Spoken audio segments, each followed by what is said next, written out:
exercise our pledge. Ms. Haynes.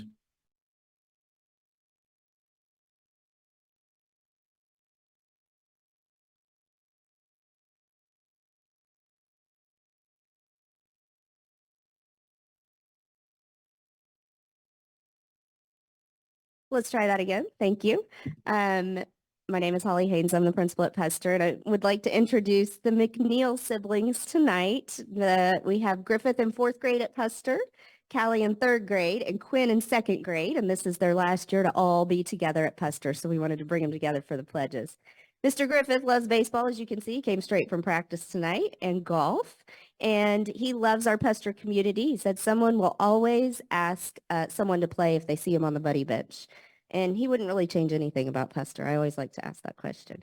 Callie in 3rd grade loves musical theater and is hustling out the door to a theater practice right after this, I believe. She loves to ride horses and play piano. She loves Pester because she has lots of friends and it's a friendly place to be. But she said 3rd grade lunch is too early. And she's not wrong. It's at 10:40. It's pretty early. It's more like brunch.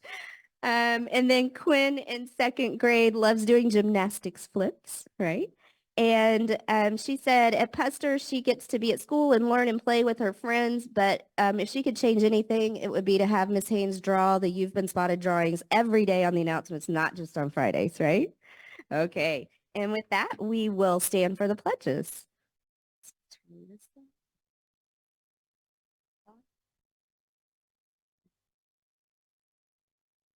I pledge allegiance to the flag of the United States of America and to the republic for which it stands, one nation, under God, indivisible, with liberty and justice for all.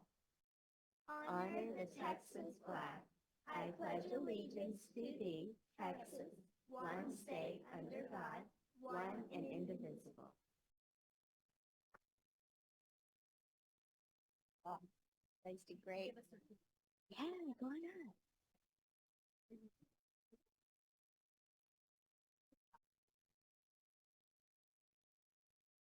Yeah.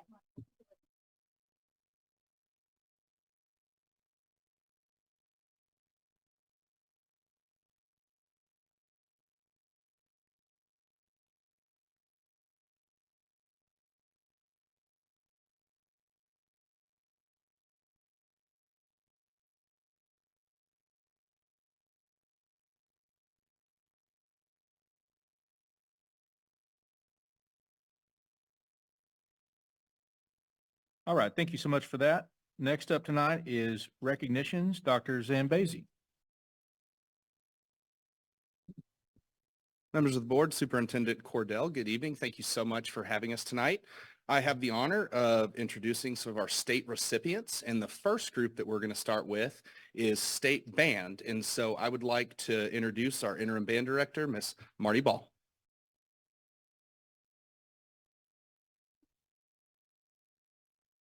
Good evening. I would like to first tell you a little bit about the all-state process in music. It's a little bit different than some of our athletic events. Our students begin the school year preparing 3 individual etudes, which are full pieces of music, sometimes multiple pages, of a very high level of difficulty. They have to then go and audition with students not just from our district, but from Allen, from Wiley, from all these big surrounding schools, Plano, ISD. And if you're the top students who make all region, you advance to the next level, which is going on to area. If you make area, then you make state. Making state is a huge feat in the state of Texas. When you talk about national music competitions like the Midwest Band and Orchestra Convention, almost 90% of the groups that are invited to perform at that are from the state of Texas. So these students having such a high level of achievement so young, this is a really big deal. I'd like to first introduce Megan Lyons. Megan is a sophomore in the Lovejoy Band. She came to us from Washington, D.C. area before she was a freshman. And this year, Megan was the 14th French horn out of all the 5A French horns in the entire state of Texas. Congratulations, Megan.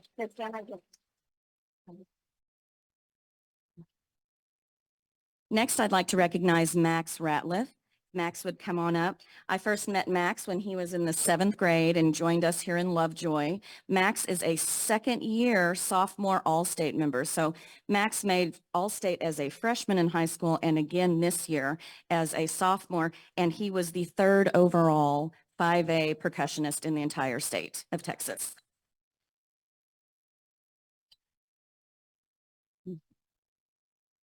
The next student is not here, but I still wanted to recognize him. His name is Davis Miller, and Davis is a senior this year. This will be his 2nd time making the All-State Band, but what's special about Davis's accomplishment is that he made the All-State Jazz Band. Now, he made the All-State Jazz 2 last year. There are only 2 All-State Jazz Bands, and he plays baritone saxophone. There is 1 bari sax in the top jazz band and 1 in Jazz 2. Last year, he was the number 2 bari sax in the state, and this year he was number 1.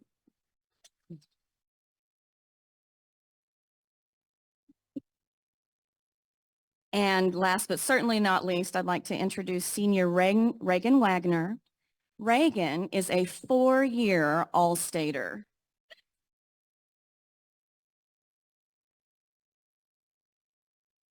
And I remember when she was in 6th grade, Miss Rogers, who was teaching beginning trumpet class, was talking about how excited and proud she was of all our All-State band kids in the high school and explaining how that process worked. And Reagan raised her little hand and asked if she thought that she could do that someday. And now she hasn't just done it once, but 4 times, and was the 3rd trumpet player out of the entire state of Texas.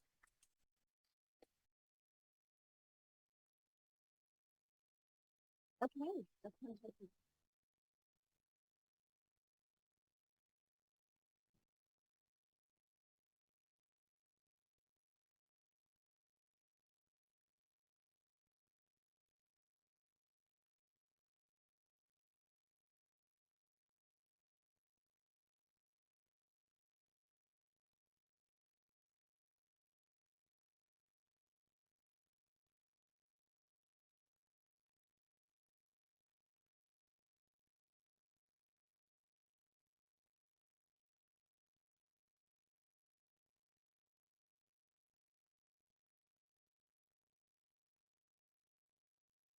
All right, our next student recognitions will be state recipients in choir. And so I would like to introduce our choir director, Miss Kelly Martin. Good evening. This is Romy Kahana. She is a senior. She is one of the hardest work. I have to write it down.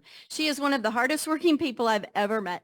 She set her sights on making the TMEA All-State Choir, and then she works really, really hard to meet her goal. Every fall, about 18,000 young singers start the process. They learn collegiate level material, and if they make it all the way to state, they go through 4 stressful auditions, proving their knowledge of the notes and the rhythms, but also showing their musicality and impeccable diction of different languages. Oh, and they also have to sight read a passage of music they've never seen before with 30 seconds of practice and no instrumental help.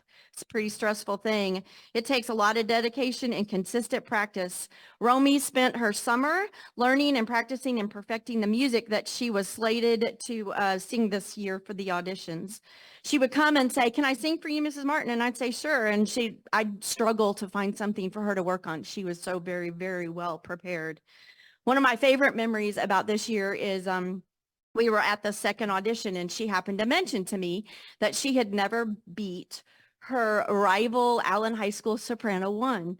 And so she did the audition, and never say never, right? Because lo and behold, the results were posted and she won first chair. So excited for her. Yeah. I'm extremely proud of Romy, and I know she will be a dominant force in everything she does. I have confidence in our future leaders because of students like Romy. Congratulations.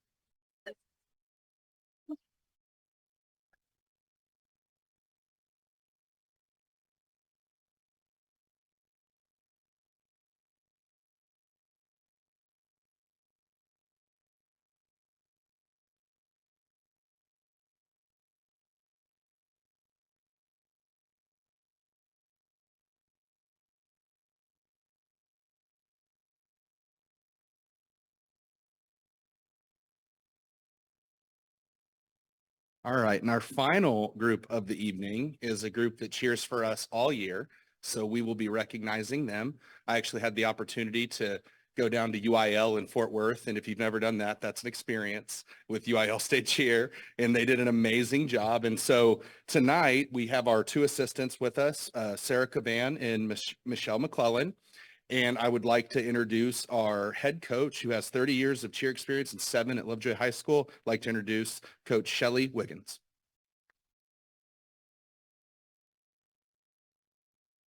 Hello, I'm honored to announce for these girls today. They were here over Christmas break and Thanksgiving break working so hard for UIL. They moved it over our Christmas break this year, so they didn't really get a break. They never complained once.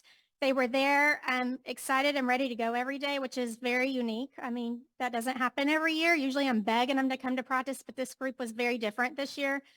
They received 5th place out of 70 teams in our district, in our state. And they also were the highest band dance and fight song for all of 5A on day 2, which was amazing. And this score sheet's very opinionated. So there's not a rubric or we don't compete every weekend. We get one shot. And we talked about it before we even competed that we had already won by the way they practiced and showed up and cheered everybody on. It was an amazing group. So Miss Caban and Miss McCall and I, we couldn't have had a better group of girls. So I'm going to let them announce them. All right. First up, Avery Taylor. Sydney Stratmeyer. Addison Smith. Carson Slaughter. Gabby P. Mia Nowak. Brianna Murphy. Jordan Magira. Maddie Metzger. Isabel Joyner. Catherine Hanna. Blythe Friel.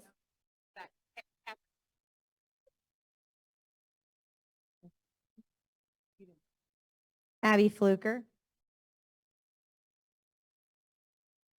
Finley Horton. Rachel Dobbs. Annabelle Clay. Darby Anderson, sorry. And Finley Abernathy.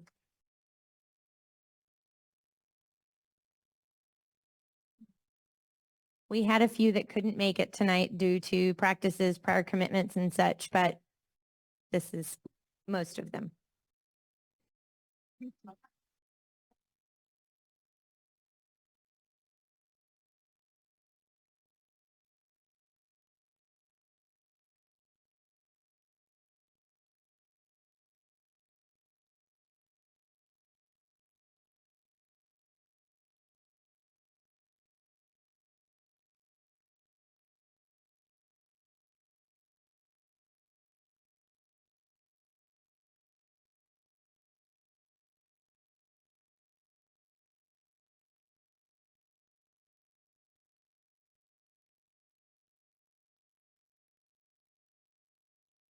Okay, awesome. Thank you and great job, everyone. Item 7 tonight is public comments related to February 26, 2024 agenda items. Yes, good evening, Board of Trustees and Superintendent Cordell. This evening, we have 19 public comments related to agenda items. So before I call the first speaker up in the order in which they were received, I'll read the statements for everyone that's speaking tonight. President Owens, whenever you're ready for me to read. Proceed, please. Each individual will have one opportunity per meeting to share their comments with the Board of Trustees, not multiple opportunities per individual agenda items. If a speaker is not present when his or her name is called, the speaker forfeits the opportunity to speak at the meeting. All speakers will be limited to no more than 3 minutes. The presiding officer reserves the right to reduce the number of minutes per speaker to no less than 1 minute per speaker in order to maintain effective meeting management. The speakers will be recognized in the order in which each person signs up. If there are more speakers than time allotted for public comment, the amount of time per speaker may be reduced as determined appropriate by the Board of Trustees. If time does not allow for you to speak at public comment, the Board of Trustees may allot additional time for public comment or defer specific agenda items for review at subsequent meeting time in an effort to allow more public comment, as determined necessary by the board. Public comment card will not be maintained from one meeting to the next and is only applicable to the meeting on the date which it was received. If you have a specific concern related to an employee of the district or a specific student issue, you are encouraged to utilize the district's grievance procedures provided in board policies DGBA local, FNG local, and GF local, or grievance process. Each grievance procedure allows for an individual to redress grievances with the Board of Trustees. All relevant policies are available online at lovejoyisd.net. Disruptive behavior will not be tolerated in the meeting. If after the provision of a single warning, the disruptive behavior continues, the disruptive individual may be escorted out by meeting district officials or law enforcement. It is a criminal offense for any person with intent or to prevent to disrupt a lawful meeting, to substantially obstruct or interfere with the ordinary conduct of the meeting by physical or verbal utterance. The Board of Trustees appreciates your active participation in the school districts. With that said, I'll call our first speaker up, and I'll have everyone please state their name, address, and campus in which your student attends. Our first speaker tonight is Ms. Cassie Webb.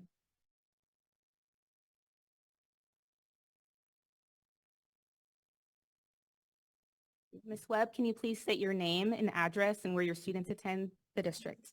Yes, ma'am. Cassie Webb, 1612 Silverleaf Lane, Allen, Texas, 75002. My children attend Puster Elementary. Thank you, and I'll start your time now. Okay. I'm a guest educator at Puster Elementary, where my daughters attend, and I want to thank all of my children's warriors right here, the administration and the Board of Trustees, for all of the sleepless nights, the stomach ulcers, the migraines, the tears that have produced what is on our agenda tonight. You are trying to do right by our kids, and this is not your fault. This is where I want to turn and face the community, not the board, and encourage parents towards our responsibility to keep advocating for our kids. What might this look like? January 13th, we went to Kenny Noble's campaign kickoff with Governor Abbott. However, the 70-plus crowd overwhelmed the few dozen Lovejoy parents attending. I asked the governor, please sever vouchers from public school funding, and that was clearly a non-starter. My children's public education, let me restate that. My children's Texas constitutional right is being governed with an all-or-nothing approach that has left them nothing. But parents, if primary voter turnout is 1%, lean in.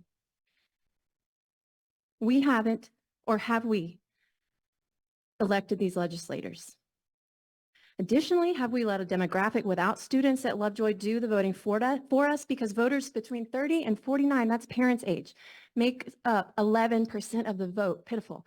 Ages 70 plus make up 47% of voters. Seeing our state representative rile up that crowd about eliminating property taxes reeked irony, because do our seniors not have a fabulous school district to thank for their real estate next eggs? This makes no sense to me. So can we count on people on the ballot to advocate for us in Austin?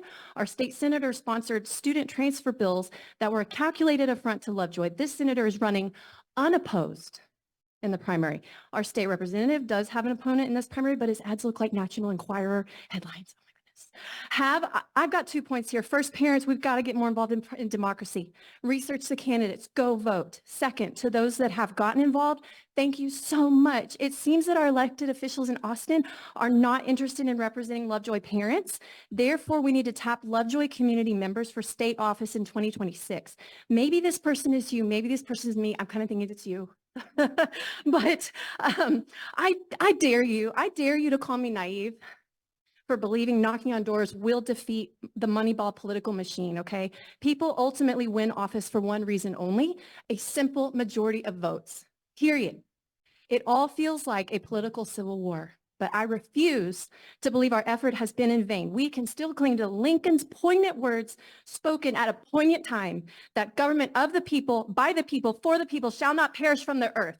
Registering a competent, common sense candidate from our community is the next step for student advocacy. This works because you are one of us. And now let's problem solve upstream. All right, Ms. Okay? Webb, thank you so much you. for your time.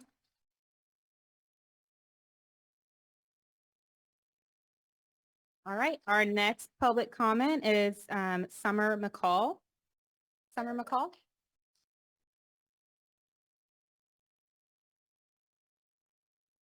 All right.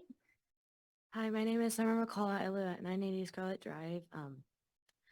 I am a sixth grade GT student at Sloan Creek, and I am here to hopefully persuade you to rethink cutting the GT funding. I would just like to explain that my understanding is that by cutting the GT funding, all of the GT students would be clustered into on-level classes, just like when that was happening for kindergarten through second and third in 2019. GT programs are very beneficial to any GT student's learning experience, but will have a couple consequences for pushing the GT students into on-level classes. But I'm here to remind the school board of 4 of these consequences. First consequence that cutting the GT funding would bring is putting SPED kids and their parents in difficult situations. I'll use my brother as an example. His name is Slade. He's in kindergarten at heart, but he's also a SPED kid. My brother is autistic, GT, and extremely smart, but is having behavioral trouble at school, partly due to the lack of challenging work. But imagine him doing this throughout all of elementary and middle school. My second reason for why you shouldn't cut the GT funding is because of what that will do to older current GT students this year at Sloan. 6th grade GT math students are doing 8th grade math, will be extremely bored if put into on-level classes because what on-level is learning now, GT students did 3 years ago. This leads me to my next reason. My third reason that you probably shouldn't cut the GT funding is because of the behavioral issues this will cause. You may have heard about some of the GT boys have been going on inappropriate sites. So imagine the mischief these boys could cause if they had no schoolwork to occupy them. My fourth and final reason is that this extra workload will stress out the on-level teachers and cause some of them to quit. Or the GT teachers won't have anyone to teach them, so they will leave. For example, in kindergarten, I had Miss Kano. She was a really nice teacher, but after GT got cut into 2019, she left. I don't really know what happened to her, but she was a really good teacher, and I think Lovejoy lost her. I recognize that you are all in an impossible position, but all of these reasons lead me to conclude that GT should not be cut because of the inevitable new issues it will cause. Thank you.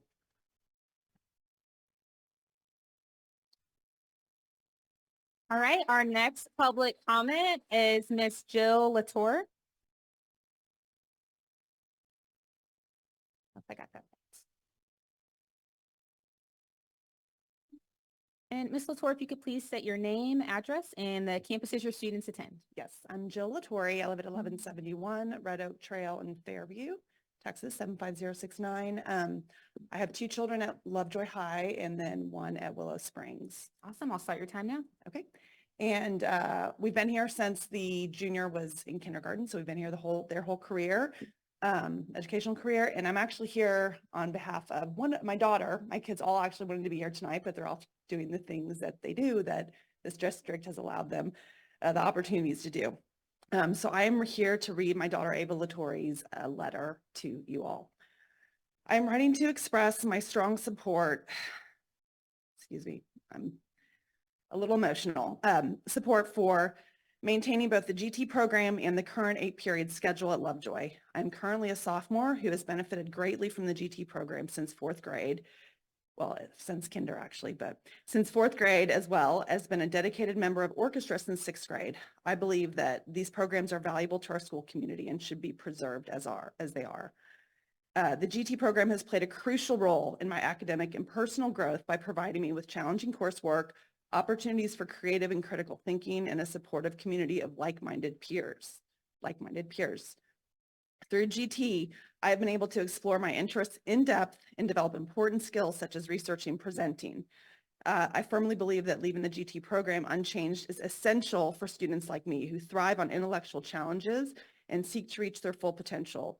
Additionally, the possibility of reducing the number of periods from 8 to 7 is a great concern to me. As a member of Lovejoy Orchestra, this change would mean that I would have to drop this extracurricular activity from my schedule. Orchestra has been a significant part of my life for the past several years, providing me with a creative outlet, a sense of accomplishment, and a supportive community. It would be devastating to lose the opportunity to continue pursuing my passion for music. Moreover, reducing the number of periods to 7 would most likely lead to the elimination of many other fine arts and engineering classes, such as art, band, robotics. These classes provide students with valuable opportunities to explore their interests, develop important skills, and discover potential career paths, which are all essential to the growth and quality education of our students.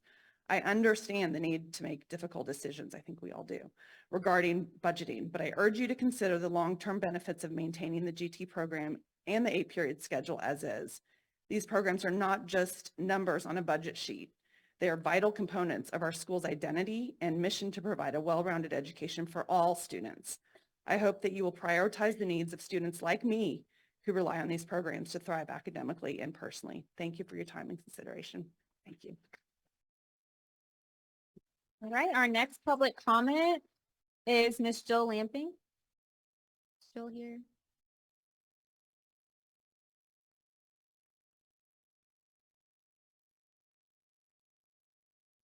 And then Ms. Lamping, I'll have you state your name, address, and where your students attend before I start the time. I'm Jill Lamping. I live at 703 Beaver Ridge, and my last student is at Lovejoy High School. Awesome. Your time starts now. I'm the mother of 2 Lovejoy graduates and a 10th grader. We've been in the district since 2013. I have 2 degrees in math and am a credentialed actuary. I really love numbers, except the numbers in tonight's budget workshop are really ugly and they are not a surprise. Anyone who's been paying attention knows we've been approaching this day for a long time. We were warned in 2022 that Lovejoy needed revenue or we would be facing budget cuts. Right now, Austin is sitting on their tens of billions while ISDs across the state make really tough decisions for 2024-25. Lovejoy is not alone in this struggle. Our community had an opportunity to help ourselves with the 2022 VATRE, and the answer was a resounding, taxed enough already. And that's true. Austin should have helped us. The money is sitting in the bank in Austin, but they didn't help us. The revenue that would have raised in 22 and 23 through local tax increase would have mitigated the impact we're seeing right now on our students for 24-25. We might have gotten a year or more of relief, enough to get to the next legislative session, possibly more state funding. But our community sent the message implicitly and explicitly that the administration needed to find a different solution. This is what an alternative solution looks like. In 2023, our school board members and administration went to Austin, testified in front of the House Education Committee, walked the halls, talking to our own legislators and others about the urgent need for funding. Thank you all for taking the time to do that. But instead of more funds, TEA made an administrative change to prevent Lovejoy from collecting tuition and state aid for Lovejoy scholars, cutting $1 million in funds from this fiscal year after the budget was approved. As our community demanded, administration continued to find efficiencies that didn't directly impact the classroom, cutting positions in the red building, making sure athletic coaches were teaching full loads, and reducing time traveling between campuses. Looking under every rock. And at some point, you run out of rocks. Every single proposal in the budget workshop has been presented before, discussed and rejected because we still had time.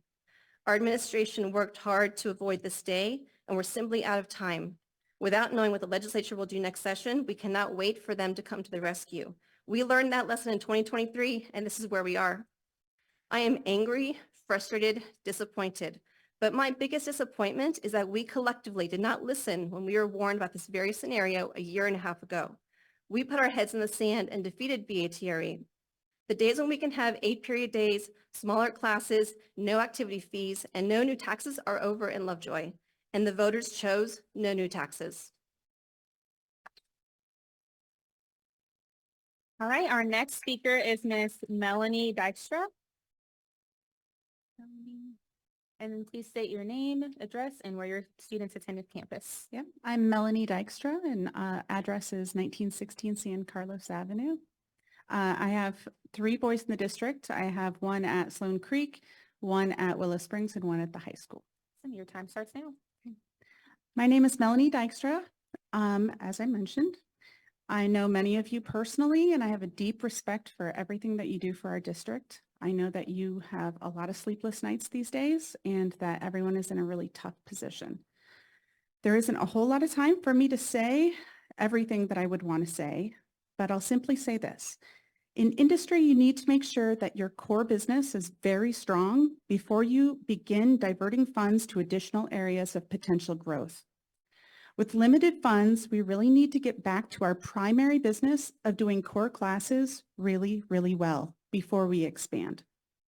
Right now, we're proposing a host of electives, sports, and programs that have limited interest or longevity, while we pack our classes to the brim, increasing teacher workloads and taking away planning periods.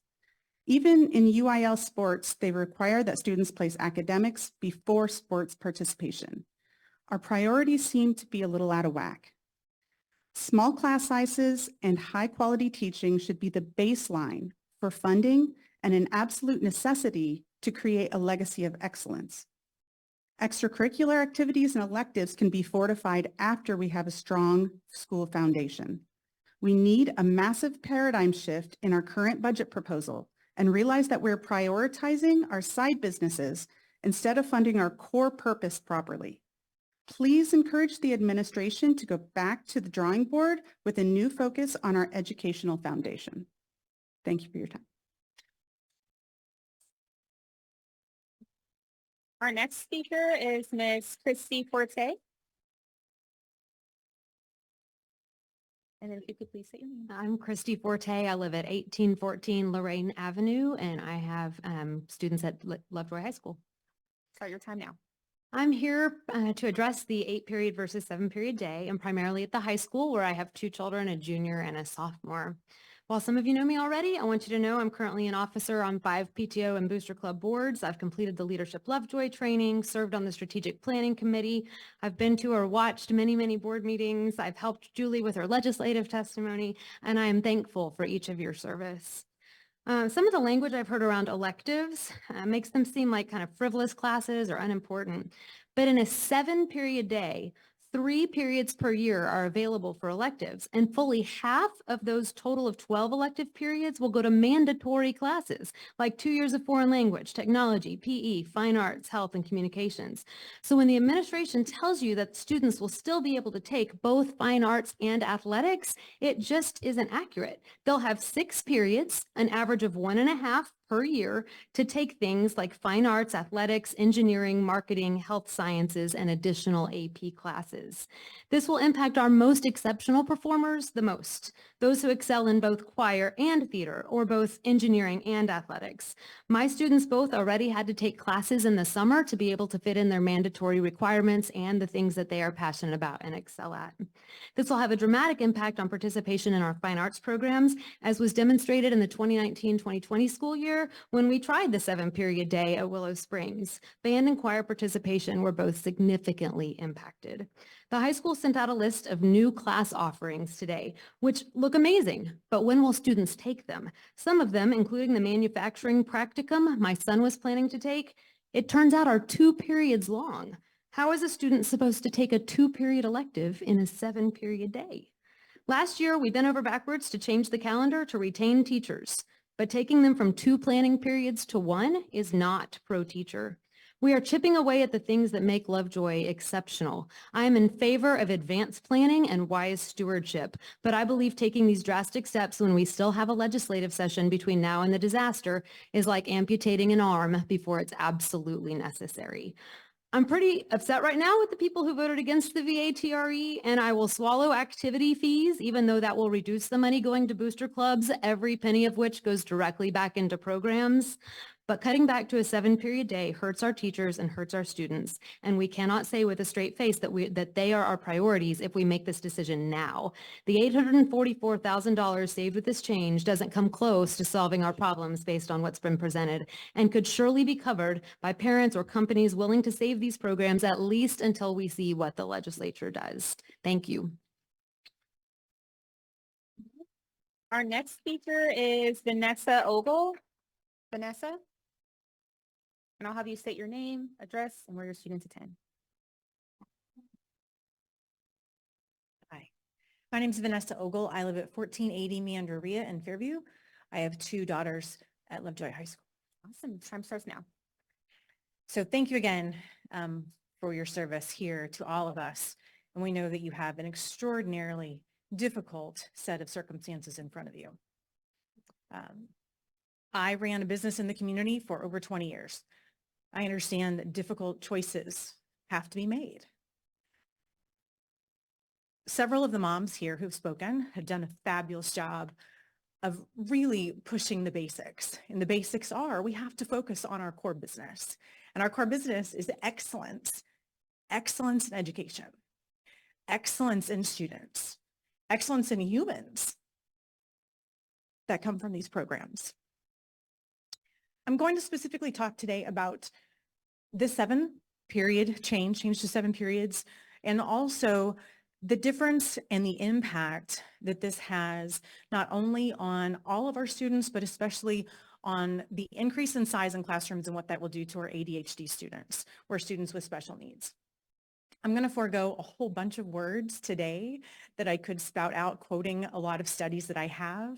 But what I will do is I will make available to the Board of Trustees some significant papers and documentation that I've put together that document the specific impact in scientific studies around the world and all over the country from 2013 all the way to 2023 on the impact to all students in addition to the impact to ADHD students. 5% of our student body meets all of their criteria for being ADHD.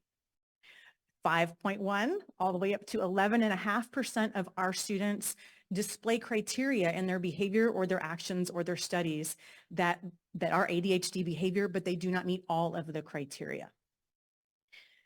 So I moved to Lovejoy specifically for the schools. They're great. Like, where else do you want to be in Texas, right? There's 2 choices if you want the best public schools. And I wanted the best public schools for my children. That was Lovejoy. I believe it can still be Lovejoy. And when I have a 14-year-old freshman girl who, they were going to be here tonight with the robotics team. It was going to be celebrated for being here at State. She made State and UIL for VEX. She made State and UIL in robotics for the VEX robotics and for the UIL robotics, and then also State on the Lovejoy wrestling team. The only girl on the whole team. Thank you. She won't be able to do that with this program. She will be excluded from following both of those paths. There are better answers. There are corporations and leaders who will help fund some of these programs while we wait for the legislation session to come into play. We appreciate your comment. Our next speaker is Ms. Tina Whitfall. Tina? And I'll have you state your name, address, and where your students attend our Lovejoy campuses. Okay, I'm Tina Whitfill. My address is 1220 Hicks Trail, and I have a graduate from 2022 and a sophomore at Lovejoy High School. Awesome, I'll start your time now. So as I said, I'm Tina Whitfill. My student's a sophomore, and I'm here to ask you to not take a class period away from them next year at the high school. I know this is difficult for all of you. I would not want to be in your position. I won't be as well spoken as some of the previous people who've been up here, but I have a few things to say. I feel like the plan that is currently set to be approved is not very student-centered. I feel that the timing is also not very student-centered, considering that it is right in the middle of course registration for next year. And this affects rising sophomores and rising juniors who are all about to be applying to college. So what I'm here to ask is for you to consider all the things that you've heard tonight and maybe reconsider any solutions that you may have had and discarded or may have heard. Reconsider them before you go to making bigger class sizes, cutting a teacher planning period, and cutting an extra elective. It really does. It sounds like, oh, it's an elective, whatever. But it really does matter to our students, and specifically my son. So it affects my son. He plays baseball, and he is he takes AP classes. He's a GT student, and he is working to get his GPA up, as are every student at Lovejoy High School. And the taking away a class will cause him to consider dropping baseball, dropping an AP class, or dropping a class simply because its grade point is lower it's a 4 instead of something that would raise his overall GPA. And that's really difficult for high school students because currently the college landscape applications, they really want you to have demonstrated interest and academic rigor. And if we're forcing our kids to choose between demonstrating interest in engineering versus academic rigor, there's something wrong with what we're doing.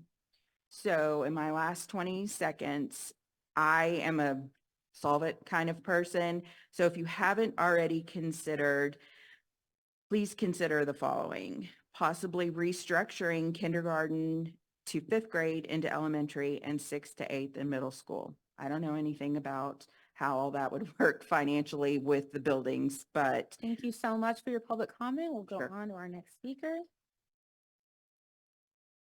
Mr. Denad Van Velez. I'm so sorry. And as you're walking up, just a reminder, I'll have you state your name, address, and where your students attend campus. Hi, good evening. Dinan Van Velzen. My children are Athena, she goes to Sloan Creek, and Aurora and Alexander, who go to Puster. I'm also at your time now. All right. Good day. I rise here to speak to you tonight about the importance of safeguarding the very essence of that which has gathered us here tonight, a school district, not just any school district, one known for excellence. That school district is Lovejoy ISD. Now, the matter before us today requires us to ask ourselves, what is excellence? What is it that sets Lovejoy apart? Is Lovejoy excellent in of itself as an inherent property? No, it is not. Its excellence is a derivative, derived from the excellence of those within, its students and its faculty. People achieving excellence rather rarely do so in a silo.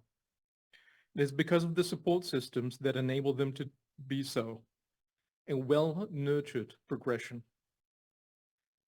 Think of the tech masterminds and captains of industry of our time and those who came before. What if the course of their life had been changed for the sake of budgetary convenience? Imagine a world without smartphones because a lesser education was deemed more expedient as a budgetary maneuver at a point in time where it mattered the most. And in closing, if there are budgetary issues, one might suggest looking at those who control the purse as those accountable for such shortfalls, not the gifted, the embers of light looking to ignite our brilliant future. Look elsewhere. Look to find what those of us in the corporate sector refer to as overhead. The budget can be balanced, but one must take care to cast an eye on those who contribute least to educational excellence, not those who contribute the most. Thank you and good night. Thank you. And our next speaker is Sammy Alabi.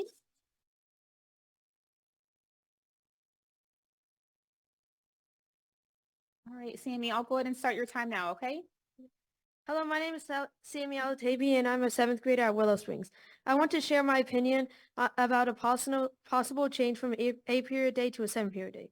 I think that we as a district should not even consider going down from 8 to 7 periods. Being well-rounded is an important thing, and this would make it worse.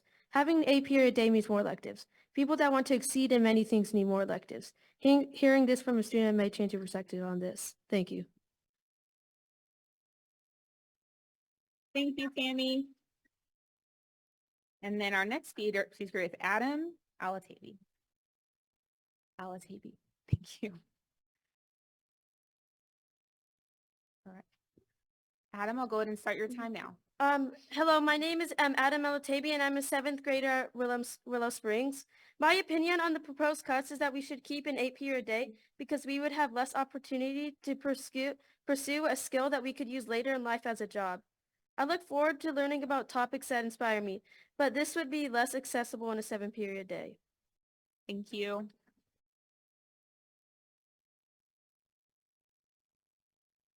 Zana. And our next speaker is Zana Alabi.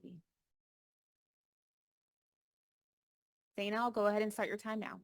Thank you. You're welcome. Hello, everybody. My name is Zana Alabi. I'm here today to speak on behalf of the students at WSMS. There are a lot of ethics and opinions on this, but I feel like everything should be looked through the thousands of students, because if you want to like experiment with the schedule, it's not just an experiment. It affects thousands of people's lives and their future. And when we talk about their future, we think, oh, finding a career. Well, that all comes from high school credits and the limited amount of high school credits that could come of removing extra electives, and people can't pursue their passions if they had to make a choice. I mean, I love orchestra and color guard. I can't imagine making a choice between that, but also mental health is an important factor in our curriculum. We need to exercise our brains and like brain breaks, I guess I would word it, but I feel like without it would just be a lot of stress. Additional stress could actually affect some of the students' academic performances overall, which is what you want to add time to. And also I would like to talk about the GT program because I am a GT student, and I feel like GT has really helped me explore who I am and what are my passions, and help me, you know, provide more challenges. And taking that away from students, you know, like that, if you take away an elective in like a GT program, that just equals boring day. But I feel like it is very vital for us to keep these special things that help our school as a whole. Let's see. And last but not least, cutting teacher planning time. So I know as a daughter of a teacher that teachers do have to stay after school to help get everything set up and they're amazing at it because they spend their free time planning to help us every single day, and cutting a teacher planning work time period thing would eventually make them maybe have to stay after school longer, and that doesn't affect that affects their actual personal lives, and I think we have to put that in consideration. Have a great day.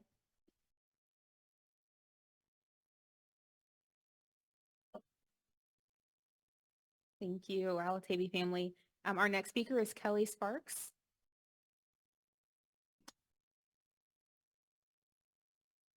And then Ms. Sparks, if we could have you state your name, address, and where your students attend. My name is Kelly Sparks. I live at 17 Estates Road, and I have a 5th grade boy at Sloan and a 2nd and a kinder boy at Harts. Wonderful. I'll start your time now. Okay. I have a lot of people talking about Willow and at high school, and I can't wait to get there, but I want to talk about Sloan. We are also going to face budget cuts at Sloan level. I hear that what's going to happen is that 5th grade mainly, it sounds like they're going to kind of water it back down to an elementary. And I thought part of the excellence and part of having an intermediate school like Sloan was to jump up from the elementary level. Not just have another elementary level mixed in with something that's also going to help you move up. I know that there's a lot of actually young parents here who aren't familiar with some of the cool things that happen in like 5th grade, which I just experienced. I felt that this was the first year that I actually got to experience Lovejoy's excellence. My son came home. They revolted against their tyranny of their teachers. I don't know what kind of schools y'all go to, but my school did not do that. I thought that was so cool, so amazing. We talked about it. Was it 6 weeks? That was so impressive. For science, I mean, my kids have animals in the classroom and they're doing experiments, and there's a Yellowstone field trip in the summer. Those things were not offered to me at 5th grade. I didn't get those things at CFB until I was in high school, and even then it was very watered down. I feel like the budget cuts are going to start diminishing that quality, that excellence. I know that there's not a lot we can do. I know you guys only have so much money and you're trying to make everything work, but like most of these parents said, we need to get back down to the core and what the excellence really means for Lovejoy. They're talking about combining language with history and science with math. Right now, that's 4 teachers. That's going to drop it down to 2 teachers. I think there's 4 core groups right now. There might only be 3. That's a loss of at least 6 teachers. These teachers are passionate about their subject. They spend a lot of time and energy making it special. If they have to teach 2 classes, especially STAR classes, for all those who don't know, there's a STAR reading, math, and science. Some of those teachers are going to be teaching 2 STAR. There's not going to be time for that excellence. There's not going to be time for that little bit of extra that engages our kids. They're going to be so focused on the material, getting it in, because their class sizes are also going to be bigger with this budget cut. So we're going to give them more students, give them more subjects. We're really going to just stress out our teachers, and those ones that are here because they love Lovejoy, they're going to leave. I've seen teachers leave for years over things like this, and we're about to just lose a whole bunch at the 5th grade and 6th grade level because of this. And I just really want y'all to consider not piling on like that. If you have to make a cut, 3 teachers, you know, maybe, and one of them can share one of the subjects, but not 2 subjects per teacher. Thank you so much, Ms. Sparks. All right.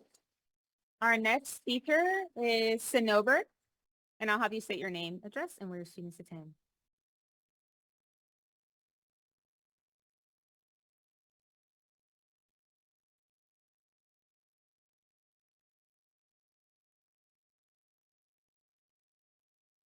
Good evening. My name is Sanobar Lakhani, and I am a parent of 3 children in Lovejoy ISD. My address is 628 Terry Court, Lucas, Texas. I have a pre-K student right here in LCDC, right across the hall. I have a middle son in 6th grade at Sloan Creek, and my oldest is a junior at Lovejoy High School. Thank you. I'll start your time now. So a lot of things that I was going to say have been said by many parents and teachers already. So I had to reflect and rethink, what is the most important thing that I can tell you that would be different than what you've heard? So I moved into the district in May of 2023, specifically for the GT program. I met with Melanie Dyra very early on, and the GT Parent Association was so warm and welcoming. Sorry, I'm tearing up. That I was able to have questions answered and better understand the program and make an informed choice of moving my children and my family to another city and another district. Imagine in high school moving. It was tough for my daughter, but she's made amazing friends and has so many opportunities that Allen ISD would not have afforded her. So cutting back to an 8 period day down to a 7 would affect students that are rising seniors. She is a rising senior next year. She will not get all the electives that she wants to take in order to be competitive in the college admission process, which we know is just at another caliber right now than it's been in the past. So keeping that aside, my other concern is the GT program and what the budget cuts are proposing to do. I would like to see if we can be creative on various opportunities to preserve what our teachers are providing. I'll give you a story. Last year, my son was a 5th grader in an Allen ISD elementary school in a general education classroom. He had a GT program that was a 1-day pull-out enrichment. It was not what these amazing teachers here are providing. And I do not want to see that happen here. I know we can do this and we can find a way to keep our students engaged. Please find it in a way that we can reach out to our teachers and ask them, what will work for you? Let's ask our students, what will work for you? And let's get creative. I know I'm part of Lovejoy leadership this year, and I know the budget is not your concern because you're not making these choices to cut back, but it's the state. So how can we fight and become creative on providing our students this excellence and also advocating? And I love the idea of somebody running for office. We need that. We need that. And I hope there's somebody here who is going to take that stance. I'll be there to support you. I will go knock on doors. We need to make that happen.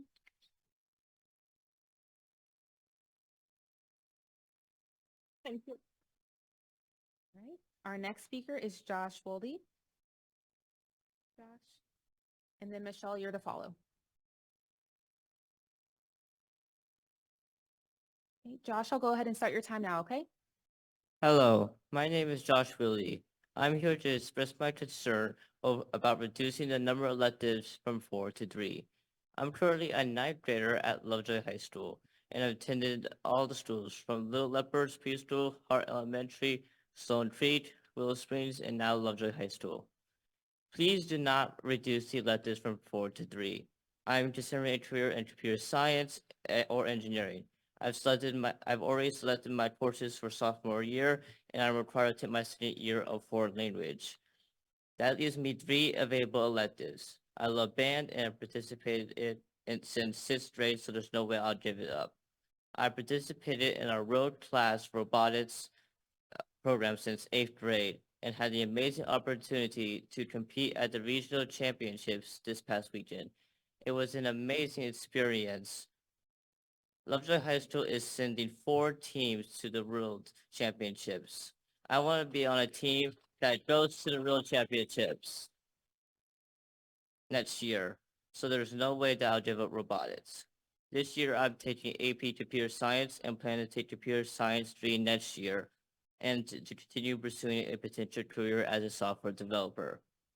So there is no way I'll be doing that either.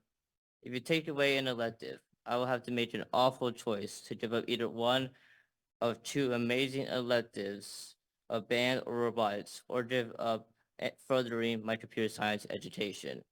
It is an important choice that I hope I and all the other high school students will not have to make. Please listen to feedback from students and parents about how this will affect our education and our whole high school experience. Sports teams, fine arts programs, and all extracurriculars will have a reduced number of students participating, which will also impact these teams' levels of achievement. More students creatively working together is a better experience for students and leads to better results. Please do not take away a 4th elective and let Lovejoy students continue to do the amazing things in sports, music, debate, technology, medicine, or whatever their interest is. Lovejoy is known for its excellence. Please keep that. Thank you.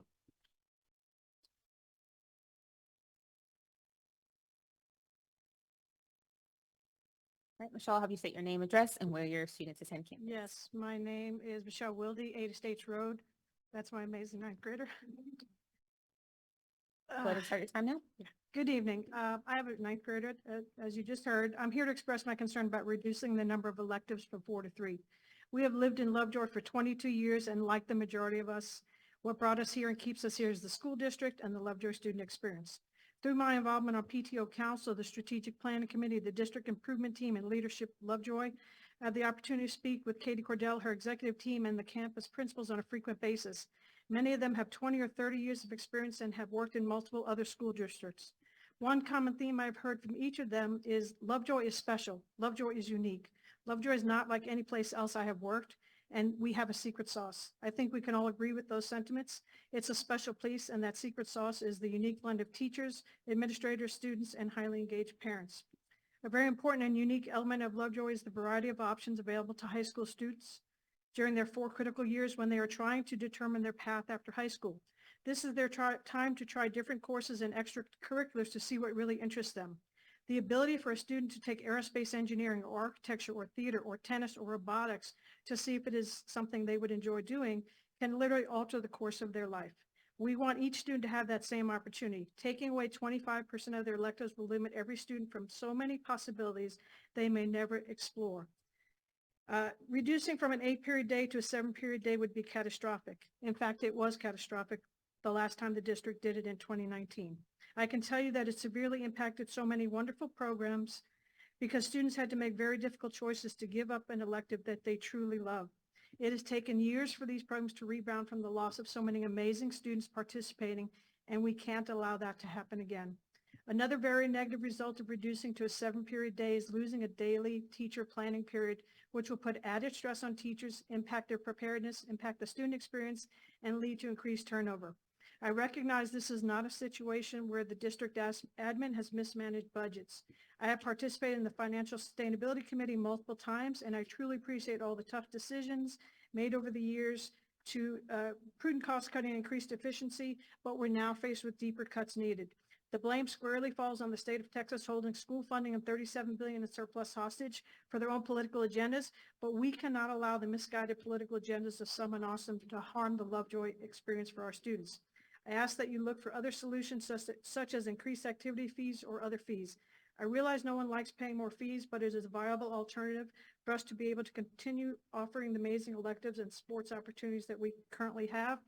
I'm confident that we can all work together to develop a plan that allows Lovejoy to continue to provide the exemplary education and extracurricular activities our students want and deserve. Thank you very much. Our next public speaker is Miss Jana Manders. Still here. And then Board of Trustees, just so you're aware, we have about 3 left after Miss Manders. Miss Manders, can you please state your name, address, and where your kiddos attend campus? Yes, Jana Manders. Excuse me. I live at 910 Foxdale. I have a student at Sun Creek and 2 at the high school. I'll start your time now. Okay, as mentioned, 3 kids in district now with a current graduate. 2 of my kids participate in the GT program. 3 play or played varsity sports. All were in band or orchestra. So we're across the board in our house.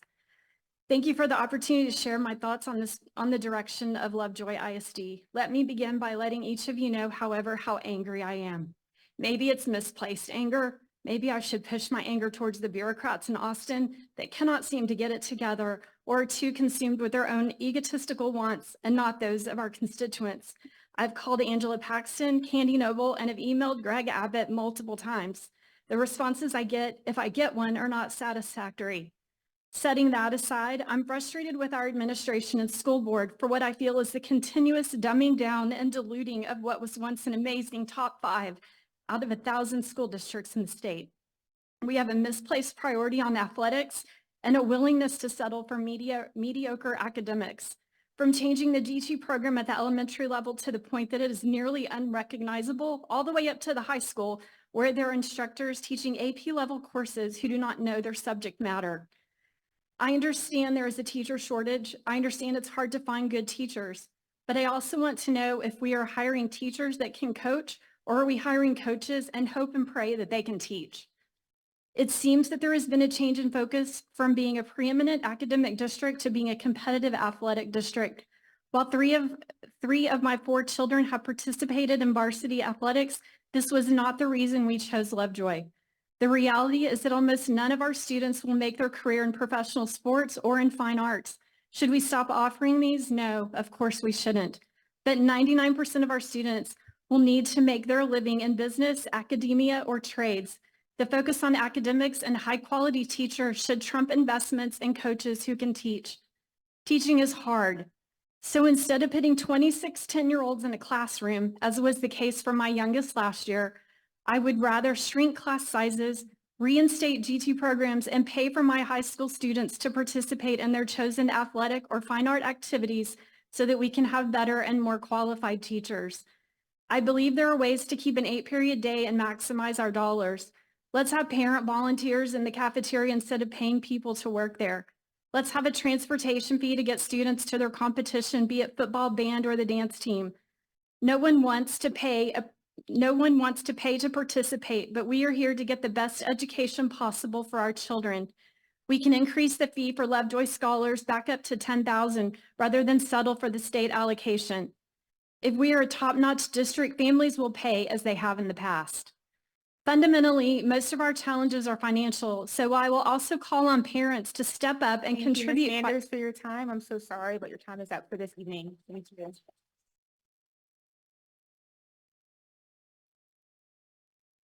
Board of Trustees, we have 2 comments left. The next one is Rosalind Olson. And Ms. Olson, I'll have you state your name, address, and where your students attend campus. Sure. My name is Rosalind Olson. I live at 1521 Briardale Drive. I have a son at heart. He's a kindergartner. This is really loud.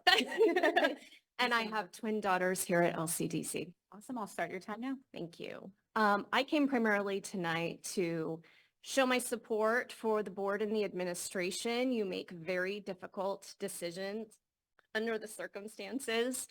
And I didn't prepare a speech, but if I had, it would have said exactly what Cassie Webb said. It's clear everyone is very frustrated. people watching online, people at home who didn't attend. I am mad. I am so angry. And we moved to Lovejoy.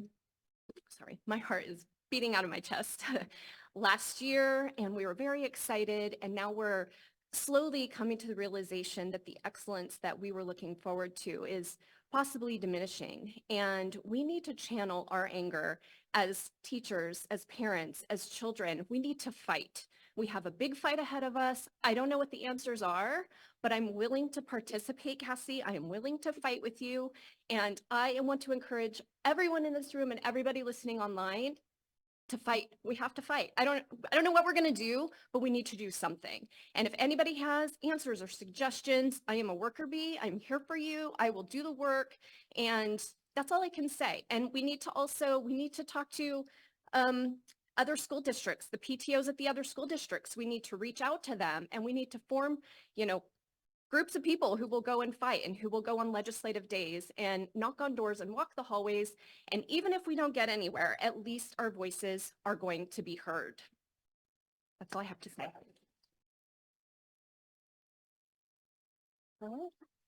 And our final speaker of this evening is Ms. Bridget Adele.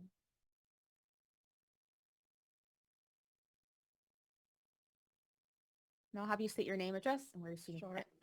And I apologize for having to wear these ugly glasses. I just learned I have to have readers. So my name is Bridget Adele. That's Adell. And I live at 1235 Scarlet Drive in Lucas, Texas, 75002. I have 2 kids, one 7th grader at Willow Springs and one 10th grader at the high school. Thank you. I'll start your time now. Thank you. We moved to Lovejoy in 2010 for 4 reasons. 1, a community that values meeting each kid's needs and providing a rigorous, balanced, equal education. 2, high standards for educators based foremost on their subject knowledge and teaching abilities. 3, a focus on seasoned teacher retention. 4, Spanish offered to all kids, K through 8. We know what happened to that. A lot has changed in our district since we chose to move here. Until recently, I thought our core values were still the same. Now, I see changes I can't reconcile in these budget proposals. Removing dedicated GT services. Lowering high school academic rigor by eliminating a period. Dependence on teacher attrition instead of quality teacher retention to supposedly save money. By the way, removing that period that the teachers were begging for last year to work is a great way to get excellent teachers to quit. Board, you have been the prophets no one wanted to hear. The numbers are clear and alarming. We cannot depend on the state to provide proper funding, so it's up to us to make the hard decisions since our community was unwilling to provide essential supplemental funding through the VATRE. I now come to you as a prophet. I foresee crippling results in reducing our high school structure from 8 to 7 classes. For a decent percentage of our students, that 8th period means the chance to build competitive college resumes with AP, elective, and dual credit classes. Removing the 8th class means 4 courses off of their 4-year plan. Double-blocked courses like CNA or pharmacology disappearing because students won't have room in their schedule. AP courses and rigorous electives disappearing due to inefficient class sizes. Existing 4-year plans will need major revisions. With these changes, the previous reasons for staying in Lovejoy ISD disappears. Given the current housing industry, we won't see many families moving, but we will see our best and brightest leaving our district for homeschooling, online learning, and private schools. Lovejoy is financially starving itself to death. While advanced academics and some electives are taking major hits in these budget proposals, some programs in our district are thriving without caps on participation. One high school non-academic elective in particular has 16 high school teachers allocated for its success. No one ends up in Lovejoy ISD. We choose to move here and we have the funds to pull kids out just as quickly. I, for one, am already looking into options for both my GT kids to study elsewhere if these changes lower academic rigor and support. I know for a fact that I am not alone. Protect our academic standards or change our core value statement because these budget proposals are hypocritical to what we claim to believe in. Thank you so much. That's all your time for this evening.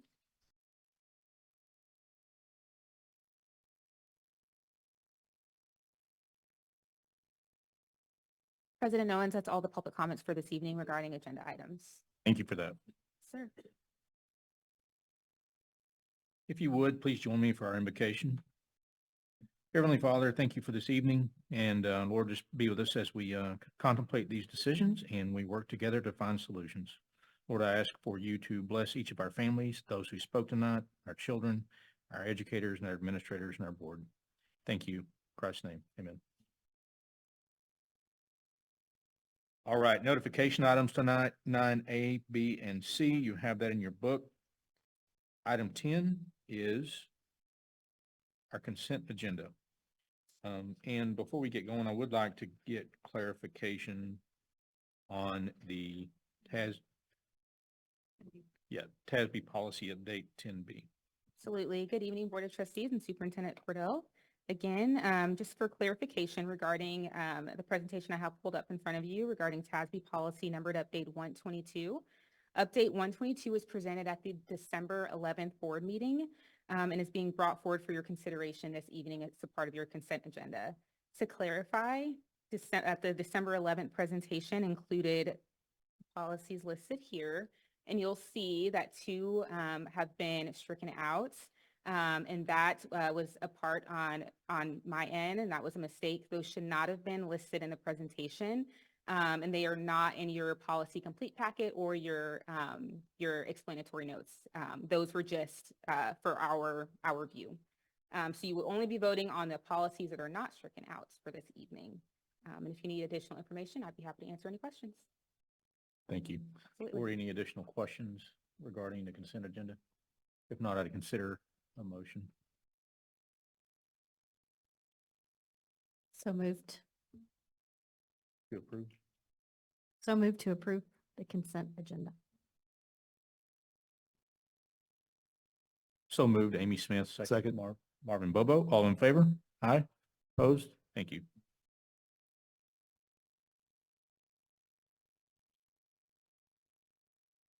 We're going to take a quick restroom break. Thank you.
All right, thank you for indulging us just a minute. We'll get back to the business. We'll start with our celebration of learning. Dr. Tinsley or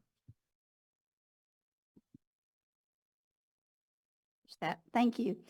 You're in for a real treat tonight. We are going to be highlighting our instructional technology, and you're going to actually see some of the impact that this is having with our students here in our schools. So I want to introduce John Korb, our Director of Technology, and Dr. Diana Salak, who is our instructional technology coordinator. So I'm going to let them take it from here. Good evening, board. I'm just really honored to be up here. One, because I get to highlight something that makes Lovejoy ISD exceptional.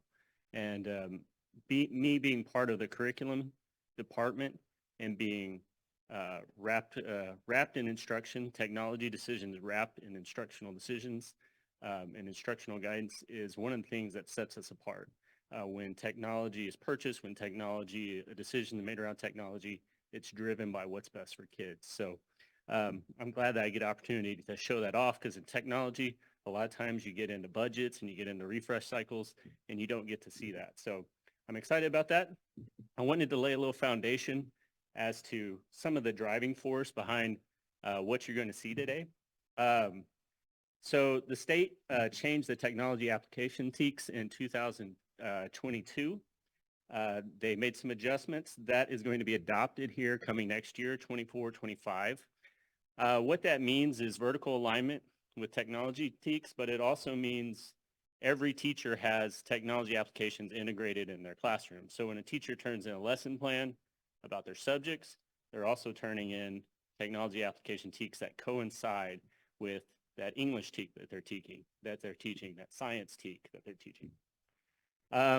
We'll also talk about the Lovejoy Education Foundation and what they've done to kind of support us in getting these TEKS into the classroom.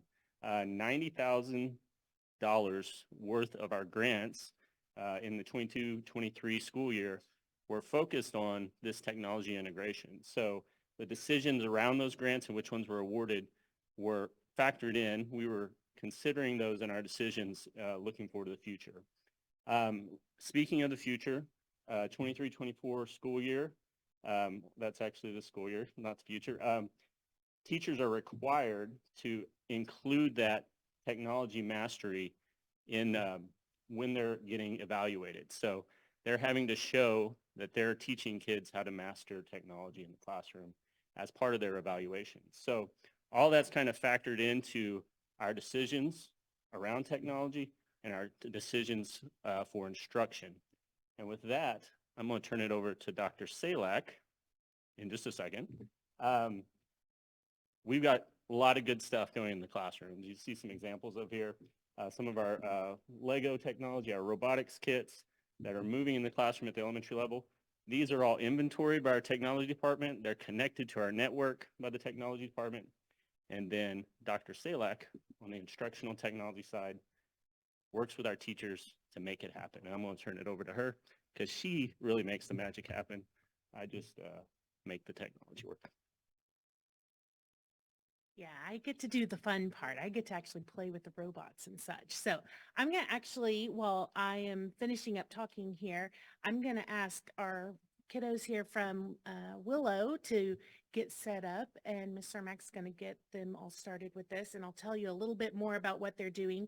I will tell you while I'm speaking, if we have any of our board members or any of our cabinet members, if you guys would like to take on these students in some Texas history quiz, they would love to take on at least one of you. So if you'd like to try, hop on up, and I will tell you, I see lots of, I'm not going to do it. I'm not going to be shown up by a kid. So guys, if you want to get started, I'll kind of, oh, there we go. See? I love it. I love it. So as they're kind of getting up and getting set up and learning how to do this, just to let you guys know, those technology TEKS, it's great, but the rollout of them, it really has to be integrated across the board in all aspects of our education. So first things first, we let our teachers see them, touch the robots, pet the robots, realize the robots don't bite. And then following that, we started connecting all of the technology TEKs with the actual content standards. Then our students got to see them, and this is where what you're seeing going on in front of you was happening. The teachers got to play with the technology, and then we've also featured it here in our community with the STEM Festival and STEM Nights. So just to show you, we've got all our teachers working, playing with Legos. It's some of the best professional learning ever because they get to be kids. And then our kids got to see it. The best looks on our kids' faces are when they are using these. I love the robots, the little Marty robots, one of my favorites. So I'm going to invite Ms. Peabody up here to speak just to kind of tell you what's going on here. So one of the technology pieces that we got was called an active floor. We currently have 2 in the district, one at Sloan and one at Willow.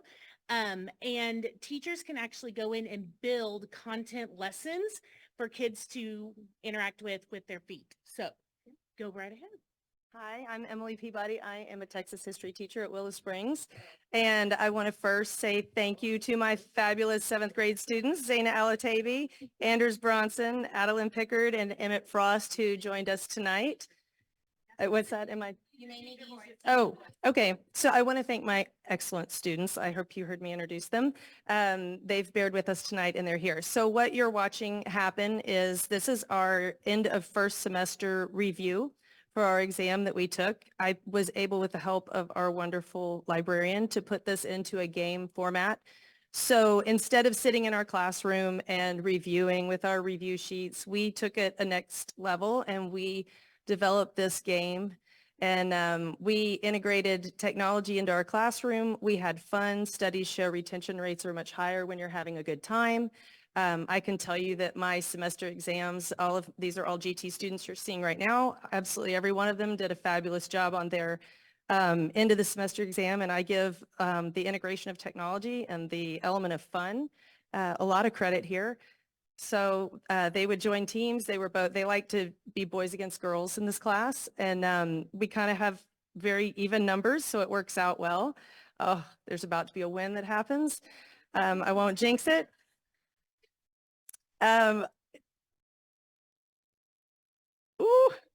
Anyway, so they broke into 2 teams and we went to the library and they would come up, as you see, one right after another, and they had a chance to collaborate. They could phone a friend if they needed to. So anyway, it was highly competitive and a lot of fun, and I can tell you that it really enhanced our ability to learn. So we're really grateful to have the active floor at Willow Springs. I look forward to integrating a lot more reviews and some extra ways to increase retention and have a good time while you're learning.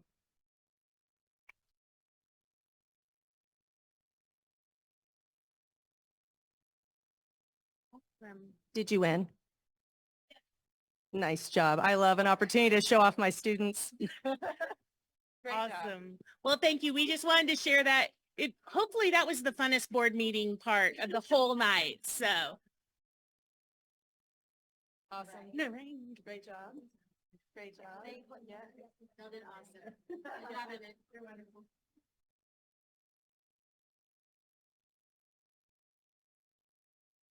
Thank you very much for that. Great job. And Marvin, thanks for stepping up. All right. Item 12 tonight is a presentation on Living Lovejoy, who we are. Good evening, everyone. I wanted to share with you, we have been working on the Living Lovejoy publication, Who We Are, something that was brought, that we visited in the communications department, trying to tell everyone our story and what we are about here in Lovejoy. So we put this little publication together. We will be sending it out with Connect with Katie this week and also putting it on our website.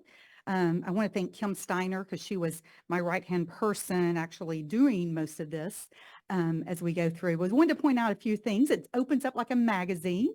And so if you haven't seen it, this is what it looks like. Has table of contents, superintendent's messages, but also it talks about what our mission is. It's just all of it is just in one spot. What we do, what we're about, how we're top ranked, pictures, graduate profile, all those types of things. in there, Platinum AP Honor Roll and AP Access Awards in 2023. It has about what our commitments are, what's important to our culture in it. Also, just some data points. We used a lot of the data that we had in our fall PEAMS submission back in October, how many pre-K through 12 students we had, what our average class sizes was. If you look, something that we wanted to shout out is our participation in fine arts and athletics. Over 98% participate in one or the other, and many both. GT services, 504 services, special education, all of those types of things. Also, we looked at graduation rate, which is 100%, and how our kids were scoring also. So we just put all that data together in one publication here. Something else to point out is how many of our students do, once they leave us, we had over 96% go on to college. Look at the amount of money our kids get from scholarships, over $16 million. And we have about 400 graduates, so that's incredible to look at also. We're celebrating a first-time robotics, 5A UIL state champion and world qualifiers there. This page represents both 2023 school year and 23-24 school year on here. Athletics here, some of the great things that are going on there. 2 LIC former athletes drafted in MLB, great Gatorade, Volleyball Player of the Year. The celebrations also included fine arts there and some of the things that they did. Band, first place, superior ratings. 5 students were recognized in all-state ensembles, U.S. presidential scholarships. Talking about our staffing, teachers, all of those types of things. One thing I wanted to point here on the operations page, there we have one of our custodians, Leticia there, and we had, I don't know if y'all know that, but we do have guest readers, and a parent had to call in sick, and so she filled in. So we were very, very excited to have her fill in there. And look how much, what they clean daily, how many square feet they cleaned. So just looking at all of the types of wonderful things that are going on in our district here. How many miles are driven by our bus drivers, safety and security, community connections, that also, some of the stakeholder engagements. This was also for the past 2 years, community talks, teacher superintendent connection council, student superintendent connection council, all of those types of things. And our Foundation for Lovejoy Schools, some information there, like to donate.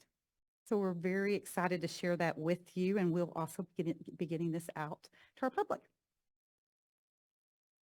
Have any questions, just let me know. I do want to thank Ms. Koenig as well as Mrs. Steiner. This started out, we went to put together a one-pager on the district, and you can see how that went. It was an epic failure. Ended up in a true state of the district document that we're really proud of. It took us a bit longer to get this together, in part because our students are doing such remarkable things academically, in the arts and athletically, that the target kept moving, that every time we thought we had the final version, they would accomplish something else that needed to be included. So absolutely hats off to our incredible teachers, coaches, directors, and students in those programs for your significant accomplishments. Yeah, very impressive. Thank you very much. Amazing. All right.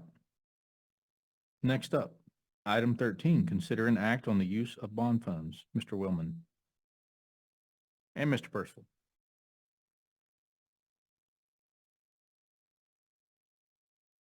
Good evening. So almost on a daily basis, if not daily, our campus and district leaders are consistently reviewing safety, security, and maintenance improvement opportunities throughout the district and work to identify areas where those improvements can be made. So after identifying areas that I'm about to go through and mention, there's been a scope of proposed work that's been developed. We've developed quotes and have obtained multiple quotes from different vendors that we work with, and they provide competitive pricing for the work that's been identified as a need here in the school district. So I'm going to arrow through. So this is just a shot of three commercial style water heaters that are over at the high school. Two of those three have failed. If you can see those small red circles, those were the points of failure. Those have been down for a number of weeks. So we're operating one out of the three. So when our student athletes need to shower, they just have to take a very quick shower because they quickly run out of warm or hot water. So we are proposing that we replace the two of the three failed hot water heaters. The next project is going to be over at Puster Elementary School. If you've been over to Puster and you walk to the main entrance, if you're not careful and you're not looking down where you're walking, you could bump your foot, bump your toe. We've actually had some folks that have tripped there in that area. And if you'll notice in the photo, that front section of concrete has actually now lower than the remainder of the main foundation there at the building. So in our area, we have very expansive soil. So this is a commonplace, unfortunately. But one of the projects that we would like to be brought forward for consideration is replacement of that section so that it's flush with the main entrance there at Puster. And then this is over at the Auditorium. If you guys have ever been there, out behind Sloan Creek, you can see some of the fabric seams that have failed in that main skylight area up top. And then over on the wall, you'll see that there are some seams that have started to fail along those areas too. If you've ever been in that space, it's very humid. And so those seams just aren't able to hold up. Right now, there's no structural, the structure has not been compromised at this point. It is very unsightly, but we don't want to get to the point where the structure has been compromised. So part of this project would include the draining of the pool, erection of scaffolding, and then replacement of those faulty seams and fabric up top. And then the final project would be construction of a security vestibule for the main entrance of the administration building. This is just a photo of that area where the vestibule would be constructed. This would be in alignment with the remainder of our buildings here within the campus, and is something that was identified through our 3-year safety audit as being a need. So the replacement of the two failed commercial hot water heaters, that project is a $19,000 project that we would utilize Johnson & Burke Supply Company. We would do all of the labor internally. So both the removal and the installation, we would do that internally with our maintenance team. So we would just be purchasing the actual equipment. The concrete improvements over at Puster is $6,100, utilizing Holly and Holly Concrete Company. That's the same company that installed the speed bumps over at the high school campus. The Auditorium, we have a current bid from the installer of the actual pool bubble itself. We're working with some other companies that are here in the state. The ones that did the install are from out of state, and they have done a proposal of $31,000 to make those necessary repairs. And then for the security vestibule, that would not exceed $50,000. And that would be utilizing Sports Facilities Construction Company that has also done other vestibules here within the district. So it's the recommendation of the administration that the Board of Trustees approve the safety, security, and maintenance projects as presented in the amount not to exceed $107,000 of bond funds. And I would be happy to answer any questions that you guys may have. The repairs at the natatorium, is any piece of that, have we explored warranty? It seems like that was, what, a 10-year-old structure, less than 10 years? It seems like the structure should have lasted longer, I would have thought, right? Absolutely. So the manufacturer warranted for the first 5 years, the actual material. And so they gave us an additional 2 years. And so up to this point, we've not been billed for any of that work, but moving forward, they've made it pretty clear to us that they're not able to extend that same grace period. We've had multiple meetings throughout the fall as this has kind of started to unravel.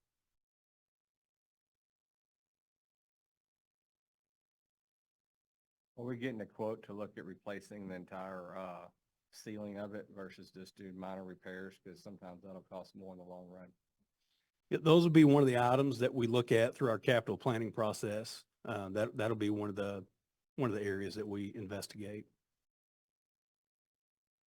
Is the structure usable right now in its current state, or we've still been utilizing it for the practices, right? It's just now trying to keep it from getting worse and getting into weather issues and things of that nature. Is that right? That's correct.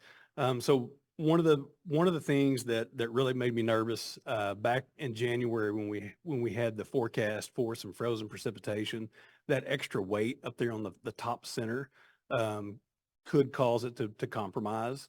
And so we were really putting pressure on Arizona building systems to get out and rectify the concerns that have been ongoing. So thankfully that didn't happen. But to answer your question, yes, it's still safe and usable, but we just don't want to get to the point where it's not. And I'm fine if you want to delay this question to when we talked about the next agenda item on bonds, but we have sufficient funds within our bond account to be able to pay for these repairs and still do our necessary debt service payments that we have coming due.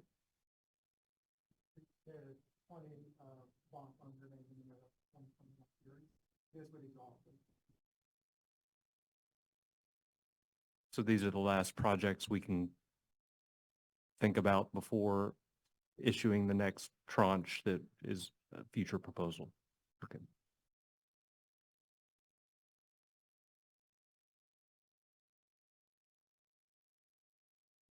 What do you anticipate the timeline for completion on all these if we approve it? So with the hot water heaters, that will be something that will be pretty immediate. With the vestibule area, that's going to be a summer project, most likely, just due to the scope. Concrete, that's something we could probably get taken care of over spring break.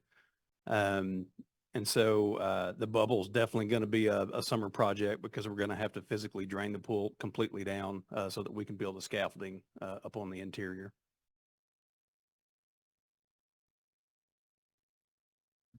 I move to approve these projects as presented. So move, Jason James. Second, Jeff Wood. All in favor? Aye. Opposed? Thank you. Thank you. Item 14 is a presentation on our bond program update and plan of finance for final installment of the 2014 bond authorization. Good evening, Board of Trustees and Superintendent Wardell. So tonight we have Mr. Douglas Witt, the Senior Managing Director of Samco Capital, here to help present on the district's plan of finance for the final installment of the 2014 bond authorization and the plan for calling for early redemption of certain maturities. But before, let's make sure this is here. Okay. But before handing over to Mr. Witt, I just wanted to kind of give a high-level summary and the interest in seeking INS tax rate. So annually, the district adopts 3 budgets, which is the general fund, student nutrition, and then our debt service. Our debt service represents the INS, or the interest in seeking tax rate. The tax rate is determined based on the debt payment amount each year, which is the principal payment and the interest payment. So the tax collections there can only be used to fund our debt payments. We can't use fund balance or INS to directly fund projects. How we can fund those projects are by going out to the bond market and issuing debt. Those big projects, though, must have more than a useful life of 1 year, which include like new building construction, existing building renovations, as Mr. Percival shared, but then also program-specific equipment, whether it be band instruments, athletic equipment, and so forth. So when we think about our remaining 9.5 from the 2014 bonds, we're really going to focus on looking at more of the life cycle needs of our campuses, from mechanical system replacements, security camera system upgrades, concrete repairs and improvement, safety and security improvements, and then technology upgrades and improvements. This is not an exhaustive list. This is just some examples of the things that are needed. We are going to leverage the capital planning committee that we're going to present on after this to kind of help us prioritize what the district needs are to leverage and use this 9.5 million. So with that being said, I'm going to hand it over to Mr. Witt. Yeah, I'll run the slides for you.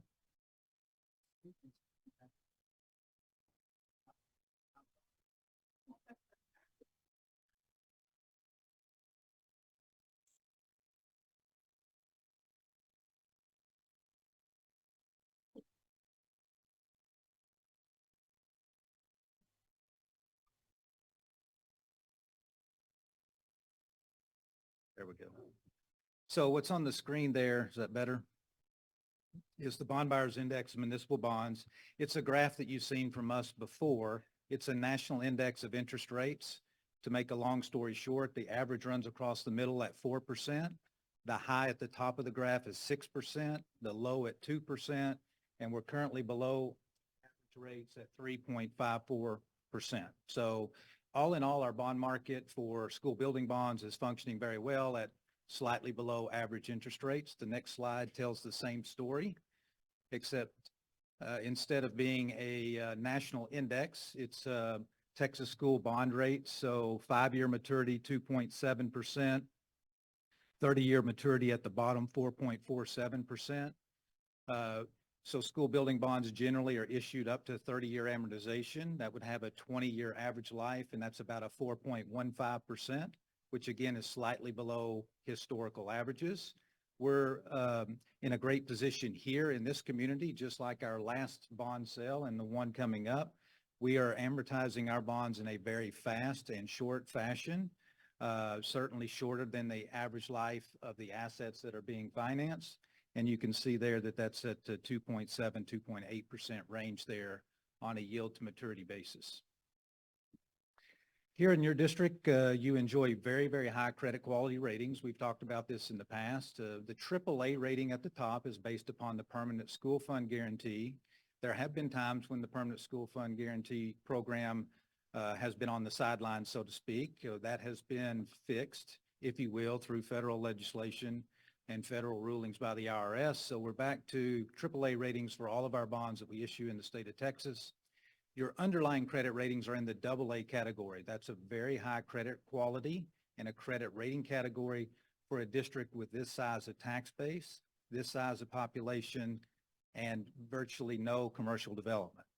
So to be at that high of level is a credit to what you do here in this district, the tax base. And you can see there at the bottom there what the analyst side is strong wealth and income indicators. You do have a reasonably well-to-do population here. Goes into a credit rating. You have strong tax-based growth. I'll show that to you momentarily.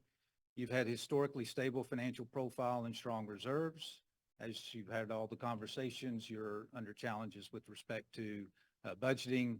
And then lastly, moderately high principal outstanding to assessed value. Don't worry about that. When you look at what happens, these are national credit ratings. The state of Texas funds facilities and capital items through voted bonds.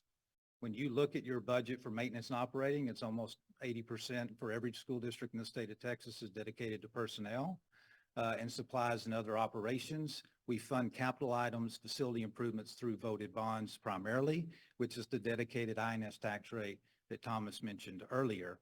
So when you compare our position with any, say, a district in Missouri, we're going to have moderately high amount of bonds outstanding compared to them because they fund their facilities differently. Within Texas schools, though, you're at one of the highest rating categories that are out there, and your debt position now has been, as we pay bonds off early, including what we're talking about tonight, your debt position is coming down substantially. All right, historical stats. There's a lot of data. I heard a mathematician in here earlier.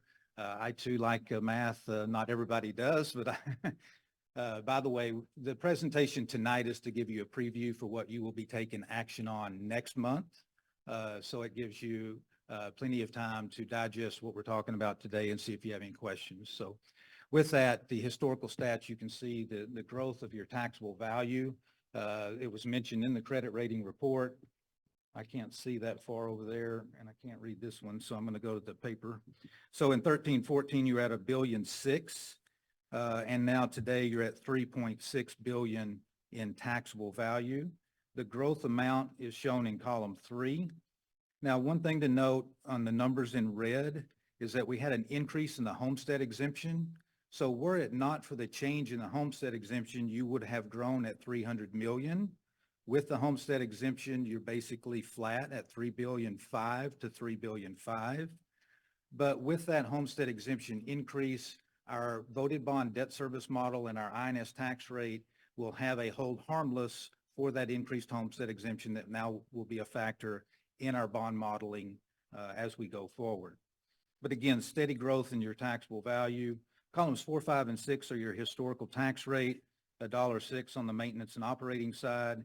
Again, the column 5 interest and sinking fund tax rate is dedicated solely to voted bonds. It could not be more clear in the state of Texas and the way we're funded when you have a dedicated tax rate and fund for voted bonds, and voted bonds can be used to construct, renovate, equip facilities and purchase capital items. And then the maintenance and operating is just for what it says, maintaining and operating the school system. It has its own tax rate for everything other than voted bonds, and that's shown in column 4, where there's been tax compression from the $1.17 level down to the 75-cent level. The INS tax rate has been steady at 50 cents for all of these years. Your INS fund balance is shown in column 7. Tonight, we're going to discuss an additional early redemption, an early prepayment of existing bonds that you've issued in the past, because this budget fund is performing with the increase in the taxable value. Unlike your maintenance and operating side, which is funded solely on student count, the INS side is funded on taxable value. They're completely different formulas. So you can have surpluses in your INS fund that you don't have in your maintenance and operating fund, which is a legislative issue, and the INS side is a taxable value issue. But in column 7, you can see in 15-16, we got up to 2.7 million, and then we purposefully used that to prepay and early retire bonded indebtedness, taking us down to $1.5 million. It went back up in 19-20 to 2.6 million. You took action to utilize that to prepay on existing bonds. And then in 22-23, we're up to 2.1 million, and it's growing, and I'll go through those numbers, hence the reason that on your meeting agenda next month, we will have an option for you to adopt an order prepaying on existing bonds. So the next slide kind of illustrates that. The black is principal, the red is interest. We have a reasonably unleveled debt service profile, and the reason is that we purposefully paid off bonds early. So you'll see a gap in 28-29. We prepaid on those bonds. The revenues are up around 18 million. The payment is up over 12 million. So we have excess there to take some of the black bar principal and accelerate and move it up. Why would we do that? Because it reduces interest costs, carrying costs. It allows for bond capacity for the next generation of facility and capital items that you may need to fund in this community. Next slide is all of the individual series of principal and interest payments. The profile in column 12 is exactly what you just saw on the preceding graph. The reason that I put this slide in here is the bonds that we're looking at prepaying are column 3, highlighted in blue. It's in 2039 to 2044. They're outstanding at 5% coupons, which is the highest coupons that we have, and therefore a benefit to us by prepaying that because they're longer bonds and they're at a higher interest rate. The numbers in yellow, highlighted in yellow, will be something that you may consider a year from now. You continue to be proactive in your debt management. And so we know that those items may come about this time next year. but the items highlighted in blue are the ones that are the target. You may recall that column 2 on a first in, first out basis, and to create a profile of what we're looking at so that we can amortize the remaining authorized but unissued bonds early. We prepaid on some of the column 2 bonds a year ago. Next slide, please. So back to the voted bonds authorized but unissued in 2014, the voters approved 75,750,000 in 2 propositions, 46,250,000 and 29,500,000. Those bonds were issued in 14, 15, 17, 18, 19, and 21, leaving 9.5 million of the 75,750,000 authorized but unissued for purposes of capital items and facility improvements. 5 million of that will be from Proposition 1, 4 million will be from Proposition 2. So next month, we will have a second agenda item. In addition to prepaying on existing bonds, we're going to be asking for your authorization to proceed with the issuance of the 9.5 million for projects that you need to do in this community that can be funded with bond funds. Next slide is the approaching optional redemption date. So 2 components to our plan of finance: issue the 9.5 million on an accelerated repayment basis and take existing bonds that are outstanding and accelerate them as well. And the one in red is the one that I just pointed to on the graph, where there's 10 million outstanding, and we're looking at taking the 2039 through 44 maturity at 5% and accelerating that into this budget year. So summarized on page 10 is the early redemption plan and the preliminary bond program analysis. Issuance of 9.5 million from the May 2014 authorization, early redemption of a portion of the 2014 bonds.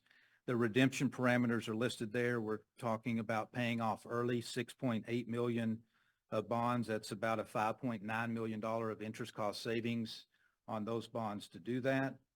And then the summary of the new money parameters is to issue the remaining balance of 9.5 million with a 5-year amortization.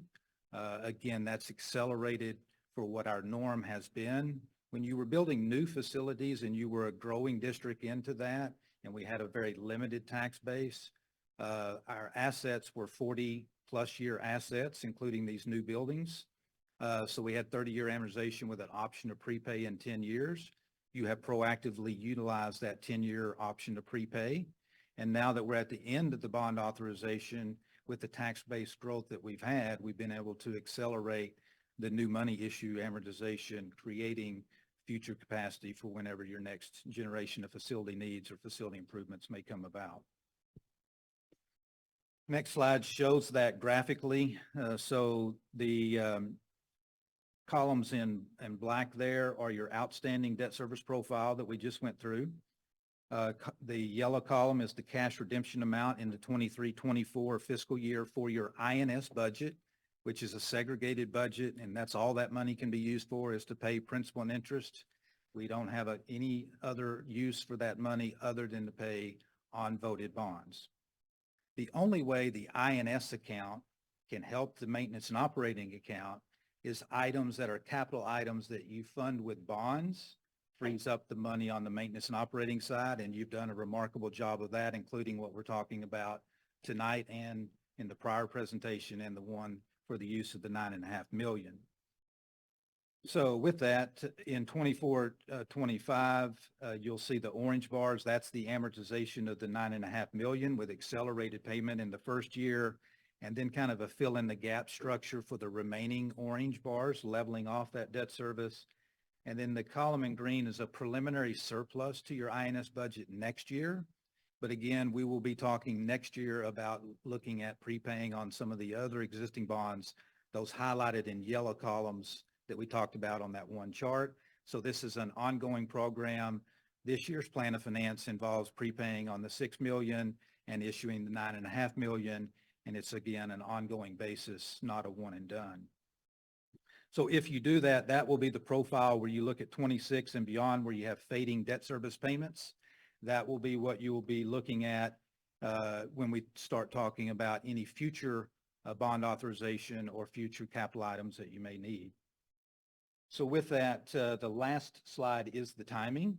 As I mentioned before, tonight is to give you an update on our bond program, review the plan of finance and the final installment of the 2014 bond authorization.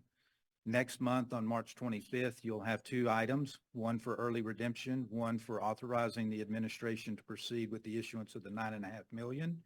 You'll be delegating authority to them to complete the sale and issuance of that $9.5 million. So two action items.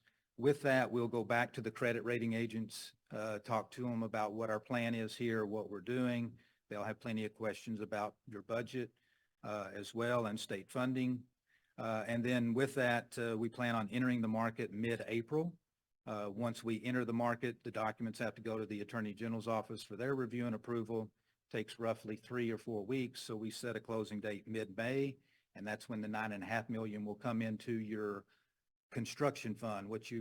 So not to confuse the terms, bond fund, construction fund is where the bond money goes and can only be used for facilities and capital, cannot be used to fund programs. So you have the bond funds for those items. You have the INS funds only to repay the debt service. And then you have the maintenance and operating fund for everything else. So again, to repeat, the only way that a bond program that is outperforming and performing very well, you're accelerating payments, you've maintained a steady tax rate, you're paying off debt early, both new bonds and old bonds, you put yourself in a position to tackle any other additional needs that you may have in this community. The only way that it can really help for some of the things I hear tonight is that the capital items that can be funded with bonds don't have to be funded with maintenance and operations funding. So with that, that's the timing of the plan of finance. I'll be happy to answer any questions that you may have regarding this. Bring in funds through our tax rate versus paying down our accelerated cannot put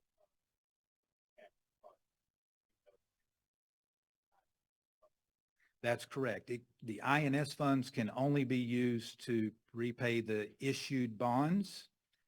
The link between INS funds to paying for capital items is that you have to issue bonds to pay.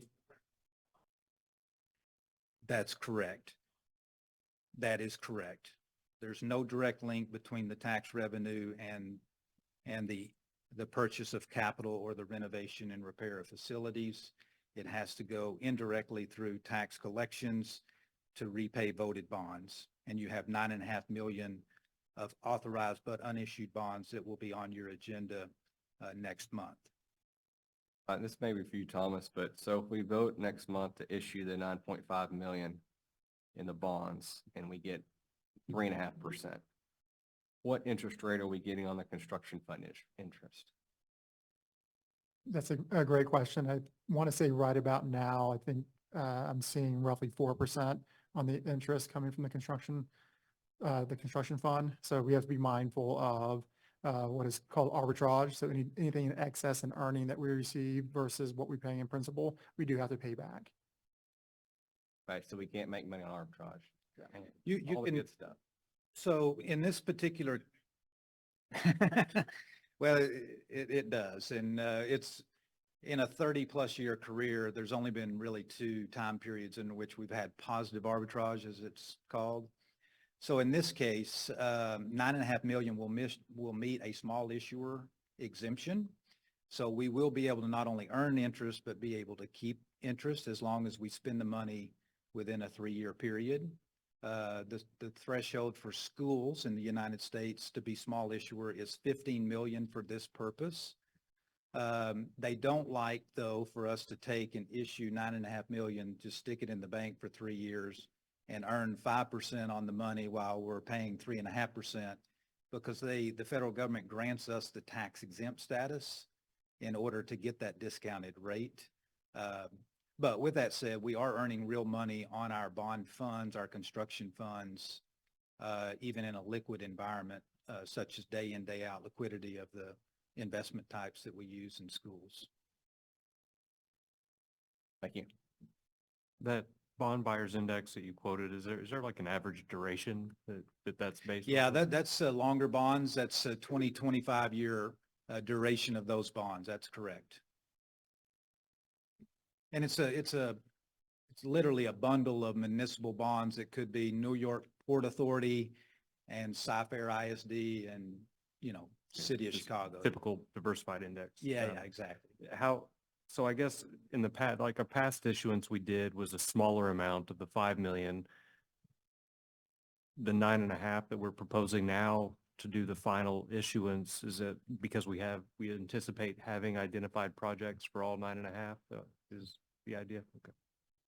And then can you, in your column on the proposed for the next year, the yellow column earlier in the presentation, that I saw it was not the final years of the amortization. It was kind of in the middle. I was curious about the reasoning on that. So the part of the bar that's in green, On column 5 of that slide, yeah. Okay. So the yellow for next year, I would have guessed it would have been the out years proposed for that also, but you picked some years in the middle instead. yeah, because the yellow portion, that's a good question. The yellow portion has the 5% coupon and the longer one has a lower coupon rate. So if we do that one, and again, it's just highlighted as an example of what we might target. We're a year away from making that decision, and that decision will be based on taxable value changes and whatever facility improvement type of outlook that you have as well. So it's possible that we would retain that INS fund balance and wait for something else rather than to redeem existing bonds. But those are the target based solely on the size of the coupon. Okay. That's correct. And then choosing to accelerate the 9.5, having a huge portion in year one, does that help with the average coupons by doing it that way? It does. You're going to have a borrowing cost on that portion of the principal next to nothing. Okay. It's going to be very short and very low. That makes sense. And then help me understand a little bit better. And I know we could probably talk for a long time about how those capacity calculations work, and we'll have future opportunities. And maybe it's just planting the seed for the next time you're here to help educate us better on when you're looking at these maturity schedules and the amortization schedules, how that actually does impact our capacity for future borrowing and how you're choosing to pick these tranches to repay. I think you mentioned that a couple of times, but at some point, I'd like to better understand that. Yeah, so the redemption that we did before was tied into kind of this short-term amortization for the 5 million, the 9.5 million. The redemption today is targeting what gets the biggest bang for the buck out of your INS account. So it's the longer bonds, which has recurring interest, and the higher coupon of that. And it's also the bond that's callable now. So if you look at column 5, its optional redemption call date in red at the top is not until 2025. So there's a bit of a delay there in terms of the ability to just pay it off immediately. We can do a special term called defeasance that factors into the evaluation. But to your point, everything that we've been doing with new bonds and or existing bonds has been putting yourself in a position for the day that's going to come when you went from being a K-6 district to a K-12 district and had essentially a lot of brand new facilities to 20 years later, you have facility needs through improvements that you saw on the screen today. And everything that you've been doing as a school board has been putting yourself in a position to take that on without a tax rate change. And so, and earlier debt retirement. So all of that has been positioning rather than take what's the lowest common denominator that we can go to, it's what do we look like as a business enterprise over a long period of time. And your strategy for debt management has put yourself in a position where with this, you're going to be fading debt service very, very rapidly as you potentially finalize everything that you can with the 2014 authorization and as you go into the new authorization. That capacity is directly related to the fact that you have outperformed in the bond model with the existing bonds, some of which we're talking about tonight. One question you had, Jason, for clarification was, I think around the timing of issuing the 9.5. Once we use this last part of these bond funds for these projects for the break fix items that were presented tonight, should we have something else dramatic occur to maintain a building, if we don't issue those funds, we won't have money to pay for it. So the press to get it done. I understand. Clarification. I was only curious, thinking about doing the whole 9.5 versus possibly splitting it in half and thinking about what interest rates will be a year or two from now versus where they are now. If it just something to think about. Any other questions? Thank you very much. Appreciate it. Thank you. Thanks, Doug.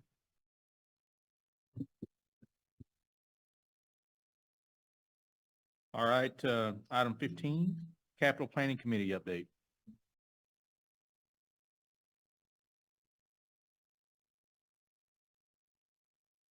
So that was a great segue. So as you guys remember from the January meeting where we gave a recap and talked about our work together as a capital planning committee and kind of the charge and the focus that was brought forward. We've had a meeting since then. And so I just wanted to provide a quick update on that work that's been taking place within the committee. But before I do that, I wanted just to point out briefly the close alignment that we want to make sure that the work that the committee performs together is closely aligned with both district priorities and with Lovejoy 2030. So if you see that bottom item down there, that's priority number 4, where it talks about the district will strategically plan for the safety and security of students and staff, financial sustainability, and effective operations. So we really want to continue to look through that lens as we think forward and as we plan for things that are both near and far. And then the purpose of that committee, just as a reminder, is to develop a clear vision for Lovejoy's physical learning environments and capital assets, including capital planning priorities, timelines, and financial implications. The Capital Planning Committee will study and continue to study capital needs and recommend priorities for a possible future bond election. And so just as a recap, back in January on the 18th, we had our first meeting and it was housed here in this building down in the cafeteria. And during that work, we did some kind of get to know you activities. We talked a little bit about our overall current state when we look at our assets as a district and our facilities. And then Mr. Willman walked us through a workshop on the financial side, both looking at INS and M&O. And then in the month of February on the 15th, we met at 2 different campuses and did campus tours at both Puster and over at Hart Elementary School. So through these tours, we were able to kind of take a behind the scenes look at the day-to-day and really highlight some areas that were identified through the facility assessment that was completed last spring by PBK Architects and gather feedback from the campuses. And so as we continue to work through this process, we will continue to talk about the financials. We'll continue to focus in on those areas that were identified through the facility assessment. Demographic trends will be looked at and talked about. We'll continue those tours that will happen at our facilities, both instructional and non-instructional. And then we will develop a clear vision for what our physical learning environments will look like, both near and in the future. We'll continue to talk about those capital needs and then as well as those capital planning priorities and gathering that strategic feedback from the community members. That's a brief recap of the last meeting and kind of just a refresh of the process. Do you guys have any questions that I could help answer? Our next meeting will be March 21st. Thank you. Thank you for the update. Item 16 is budget workshop number 3. Thank you, Mr. Owens and board. As Mr. Williams getting set up, I do want to just share a few thoughts. First of all, I want to thank our students, our staff, our parents and community members for showing up this evening. We know that you all showed up and are spending your personal time here because you care. You care about Lovejoy, you care about our students, you care about education. And I don't think adequately express how much that means that you all are willing to still show up, that we have a board of trustees that voluntarily takes on these leadership roles, that we have an administrative team, both at the district level and campus level, that show up and are willing to do hard work when it really matters and face difficult challenges head on because they know what matters to kids. So we so appreciate you being here and those of you who spoke for what you shared. I also want to share that we do face some very difficult decisions, very painful decisions as a part of this budget development process. I'm angry and frustrated and disappointed just like you are. We don't want to be in this position. We want to be obviously spending our time and our energy focusing on things that we can do to positively impact the classroom and our students' experiences, but we're not in that position right now. We all know that the 88th legislative session and the 4 special sessions concluded with no increase to the basic allotment, and that by the next regular legislative session in January of 2025, Texas public school districts will have operated for 6 years without an increase to the basic allotment in per student funding. It is important to note that our state, the state of Texas, had a record surplus of $37.2 billion in the 80th legislative session, and that Texas continues to rank in the bottom 10 states in per student funding.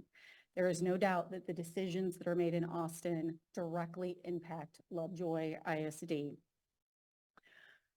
As we look at contextual factors, we're facing no increase to the basic allotment, record-breaking inflation, declining enrollment, unfunded and underfunded mandates, as well as funding based on attendance rather than enrollment.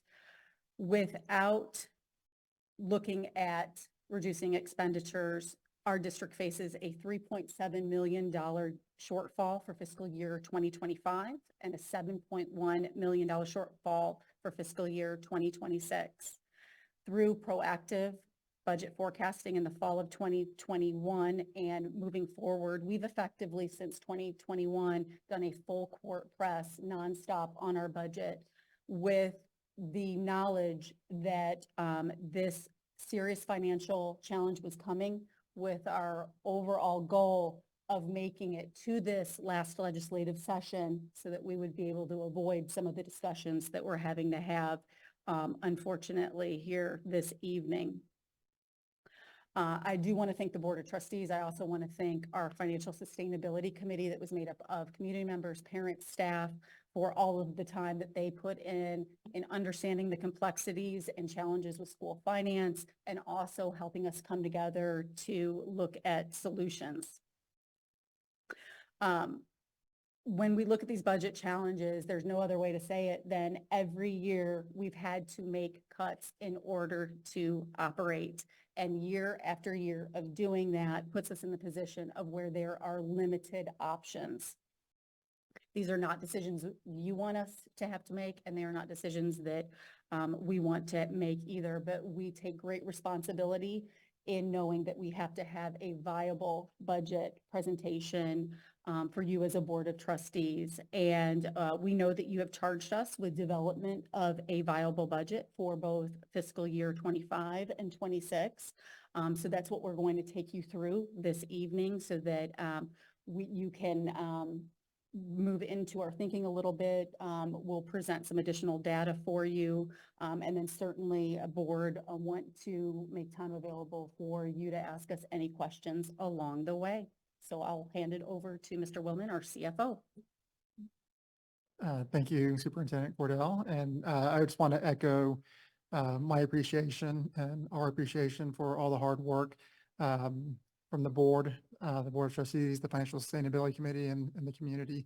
And I'm going to, through this presentation, be echoing a lot of what Superintendent Cordell has already shared. So tonight for our budget workshop number 3, our goal is to kind of walk through some of those critical factors that are influencing our budget that is for state administration and as driving some of those strategic discussions over the past few months. And then tonight we'll also just share some of those discussions, and I'll be soliciting some help from Dr. Tinsley and Mrs. Koenig to kind of support in the presentation. When we think about some of the main factors influencing our budget, it's our revenue and the state funding and the funding formula. So when we look at kind of the overall funding, so we're used to hearing a lot about the basic allotment. We've shared the basic allotment, the 6160, and we've reiterated the legislative need to increase the basic allotment. That is the base level funding that every student that is in average daily attendance that districts will receive.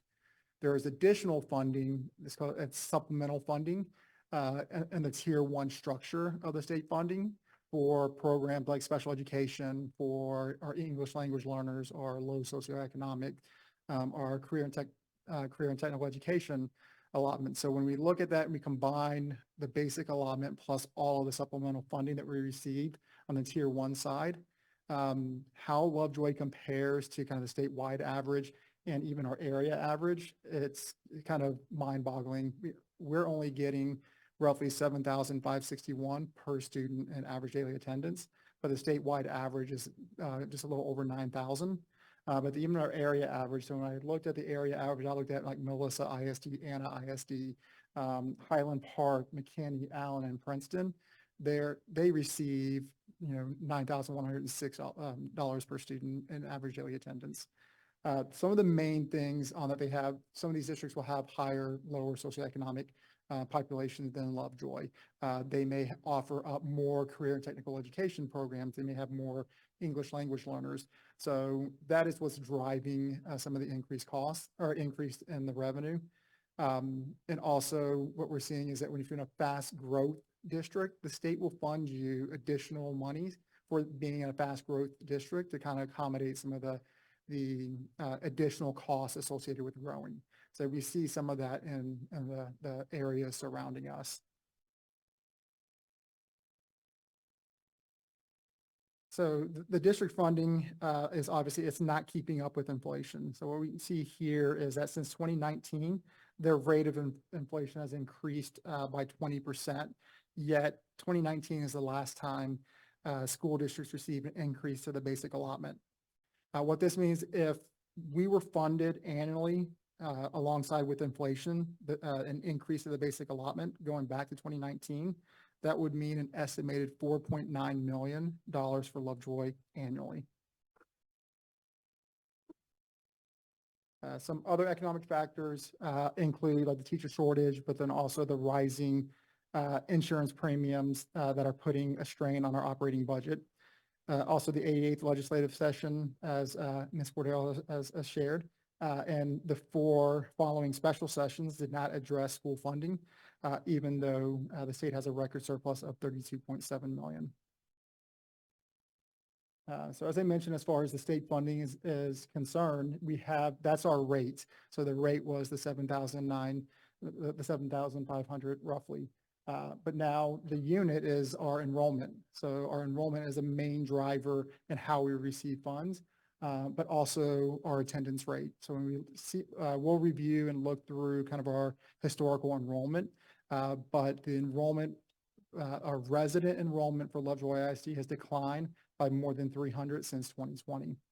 And then as far as our attendance is concerned, we're seeing very similar to what the statewide is seeing as it relates to the attendance rate. Since pre-COVID, we were at roughly 97.5% attendance. And what we're seeing right now is roughly 95.6. We're seeing roughly a 2% drop in our attendance. Statewide, districts are seeing roughly about a 3% drop. So what does this mean for our budget and what are the financial impacts of each one of these factors. So when we bridge our current budget, our anticipated deficit, to what our anticipated budget would be, assuming no changes outside of just understanding that we do have an enrollment decline. Enrollment decline factors in roughly $2.4 million of that drop or increase in our deficit. Salary adjustments, cost of living increases for our staff, and then also inflation related to our supplies and materials. Right now, we have about a 2% factor. What the current national index is right now is about 3.1%. As we continue to do the work with our budget owners and understanding kind of how inflation has impacted their non-personnel, so supplies and materials budget, we probably can anticipate that will probably increase, so be in line more of the 3.1% that is the current national index.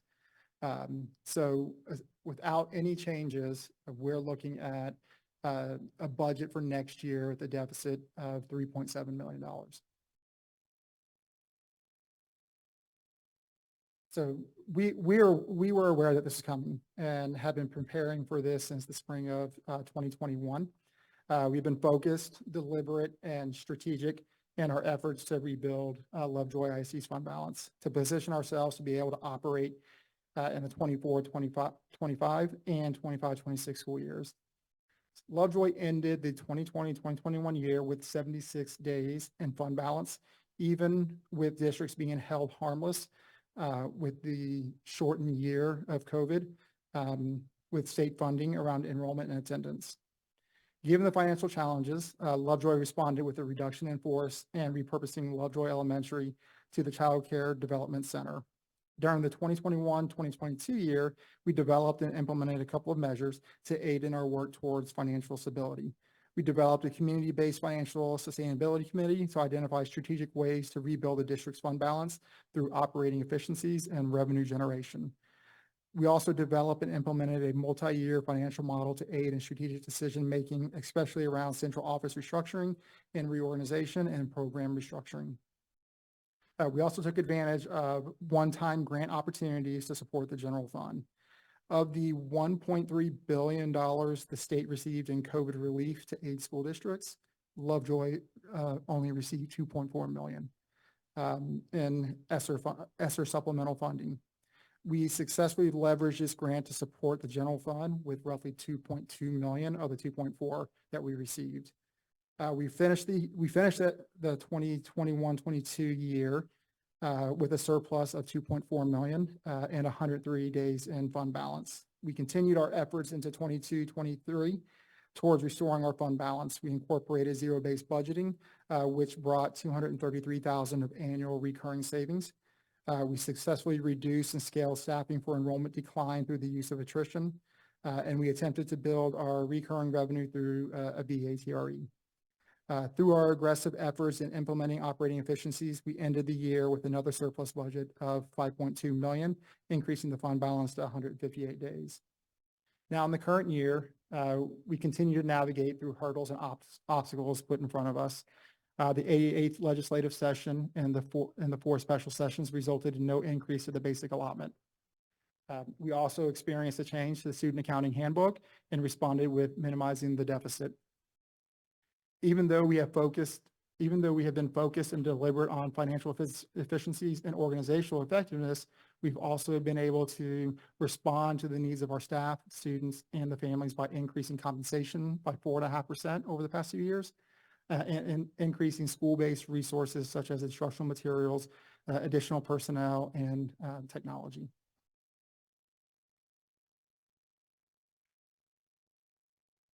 So again, as a reminder, this is what the two-year budget would look like with only factoring enrollment decline and a 2% annual inflationary increase. We can see here next year, as I mentioned earlier, the $3.7 million, but then going into next year, the 2026, the following year, the deficit increases to $7 million. To put that into perspective, like $3 million, almost $4 million deficit represents almost a 10% of our overall operating budget. And then $7 million getting close to almost 20% of the operating budget. So we would not be able to financially operate beyond 25, 26 without any additional work and implementation of efficiencies. Thomas, can we digress for just a minute? So I want to go Yes. back to 2020, 2021.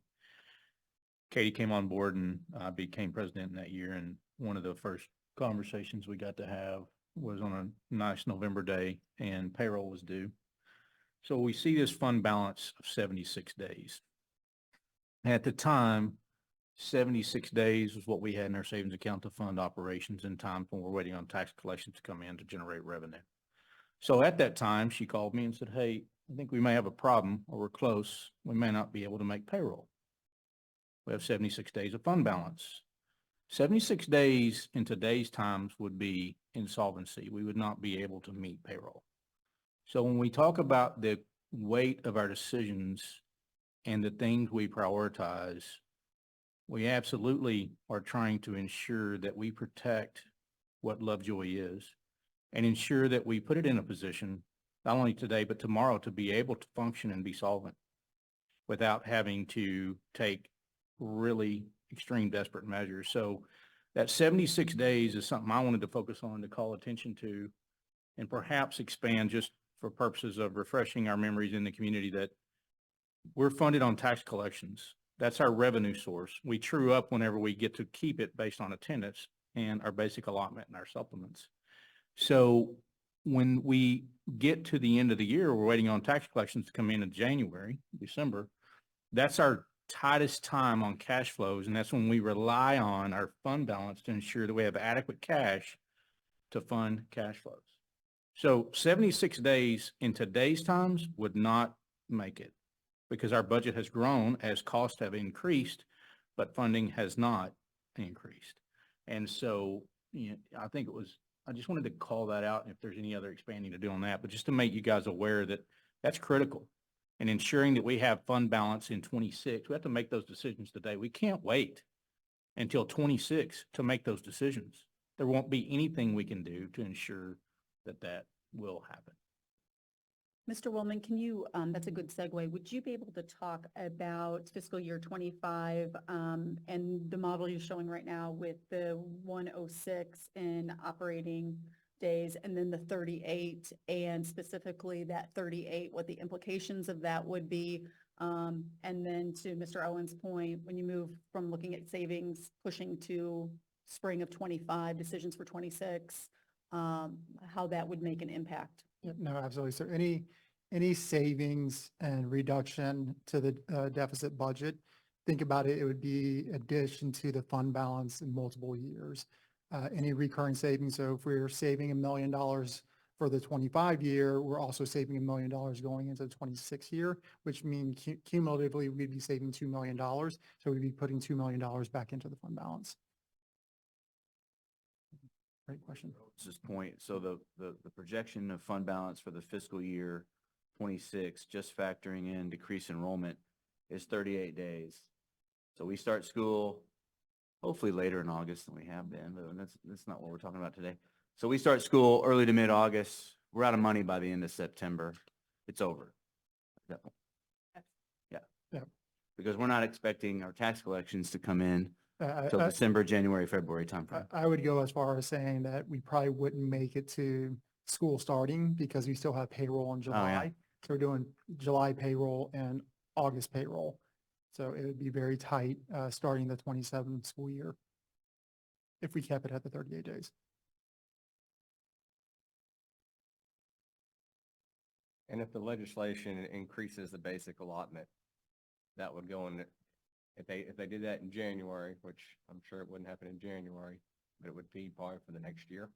Right. So it would be the spring of 25, the next legislative session. So it would impact and start in the fall of, hopefully if there was an increase in the basic allotment, it would start for the 25, 26 school year.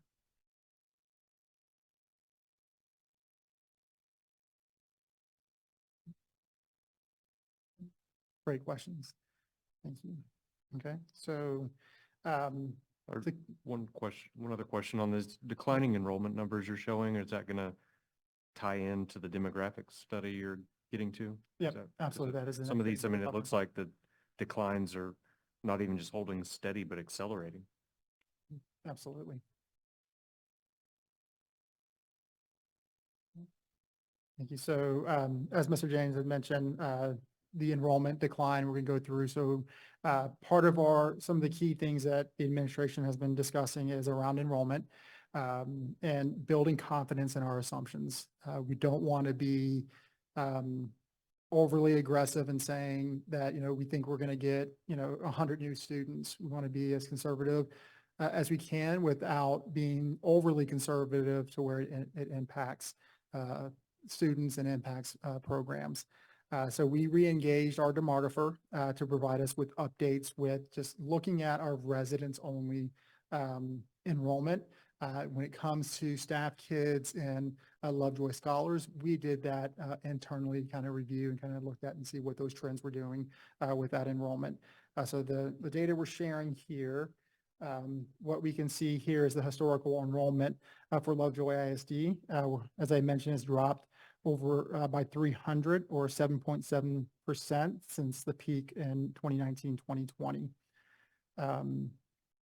Throughout this presentation, the next few slides, we will share some data points provided by the demographer that kind of supports the theme that the decline in enrollment can be attributed to our residents that are aging in place and our incoming kindergarten classes are not keeping up with the current outgoing seniors.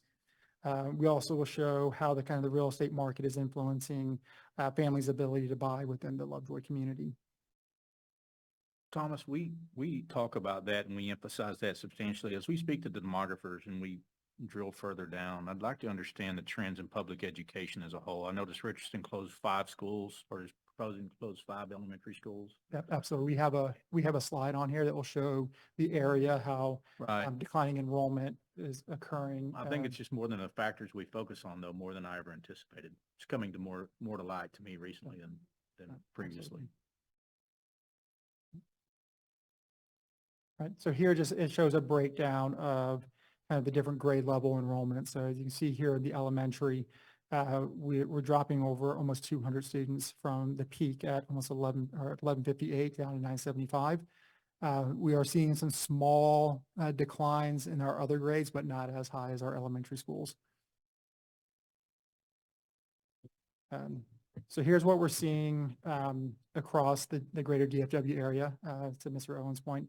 We're seeing kind of the area in the blue here is where we're seeing a lot of the decline in enrollment, and we kind of fit in there compared to the surrounding areas. Many districts have lost enrollment due to the aging in place, but also increased homeschooling, and then also the competition from local charter schools. The fast enrollment growth continues to move further out into the outskirts of the DFW area. So you can see the Prosper ISDs, the Melissas, the Princetons, the Farmerville ISDs, they're still growing. So when we look at the census data and kind of look at and see in the 2020 census, you can see the population of under the age of 18 at that time was 4,282. And you can see the decline, the estimated decline, where we're thinking it's estimated at roughly 3,610. But then when we look at kind of the age 65 and older, the 2020 census showed about 3,196 for our area. But now it's estimated at the 3,675.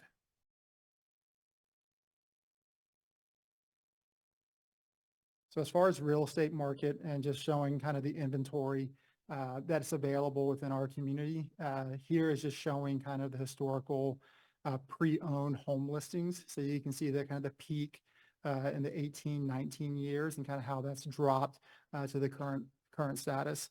And we can see that in 2023, we had only 202 annual resales. But when we compare the median price, you can see the Lovejoy median price is about $500,000 more than that of the DFW area. And then when we look at new inventory, there's not a lot of lands. We're somewhat landlocked here at Lovejoy. We currently have 42 homes that are in the process. And then we have 111 vacant developed lots remaining as of December 2023. So we only have roughly 24 future lots that are currently platted. So what does that mean as far as the inventory and what's available? So when we look at what the student yields each one of these homes produce, when we look at the overall average, when looking at existing homes and new homes, we're averaging about 1.06 students per home. But when we look at only new constructions, we're averaging 1.39. So we're still a destination district. We're seeing that families are moving in and they're yielding more students than when we look at the areas surrounding us. So the Wileys, the Allen, the Garlands, they're yielding just below one student per new home.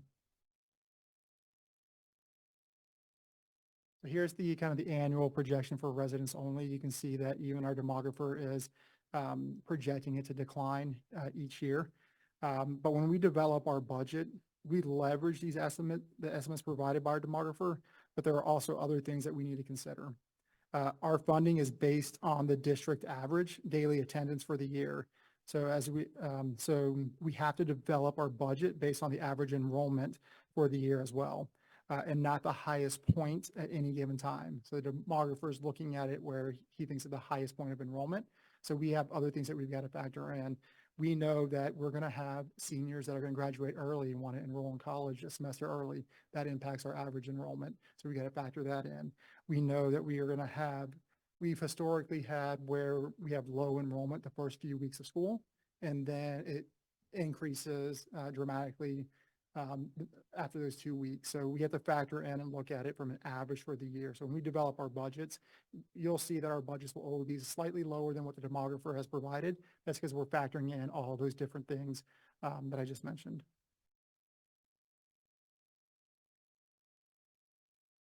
Okay. So now we're going to walk through some of the strategic actions taken to get to a viable budget based on the board recommendation to maintain 90 days of operating expenses and fund balance. These strategic actions are required for us to have a viable budget through the 25-26 year and to maintain 90 days. We cannot wait for legislative action, and we need to act now. If we wait on some of these significant efficiencies, it would impede the district's ability to operate financially in the 25-26 year. So first up is the class size and scaling for enrollment. So as we're seeing decrease in elementary and intermediate school enrollment, the resulting in grade level teaching position reductions, and also leading to some increased class sizes for efficiencies. Based off the decline in the elementary enrollment, what we're seeing is that even with our current ratios, we'd still have the need to scale at those grade levels, which would leave only a handful of students for that one teacher. So it's forcing us to look at the increase in the class sizes because of that. The approximate savings for this is roughly $472,000.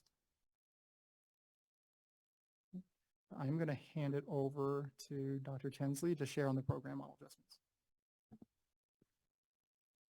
Thank you. I want to echo what Mrs. Cordell and Mr. Williams said about we don't take this lightly, and we know these are very hard decisions. And so as we have been looking at program models and master schedules, our goal is to sustain quality programming and experiences for our students and minimizing the impact on those experiences. So again, these are lengthy discussions we've had as a cabinet. We've worked with principals, looked at all different avenues that we could go down.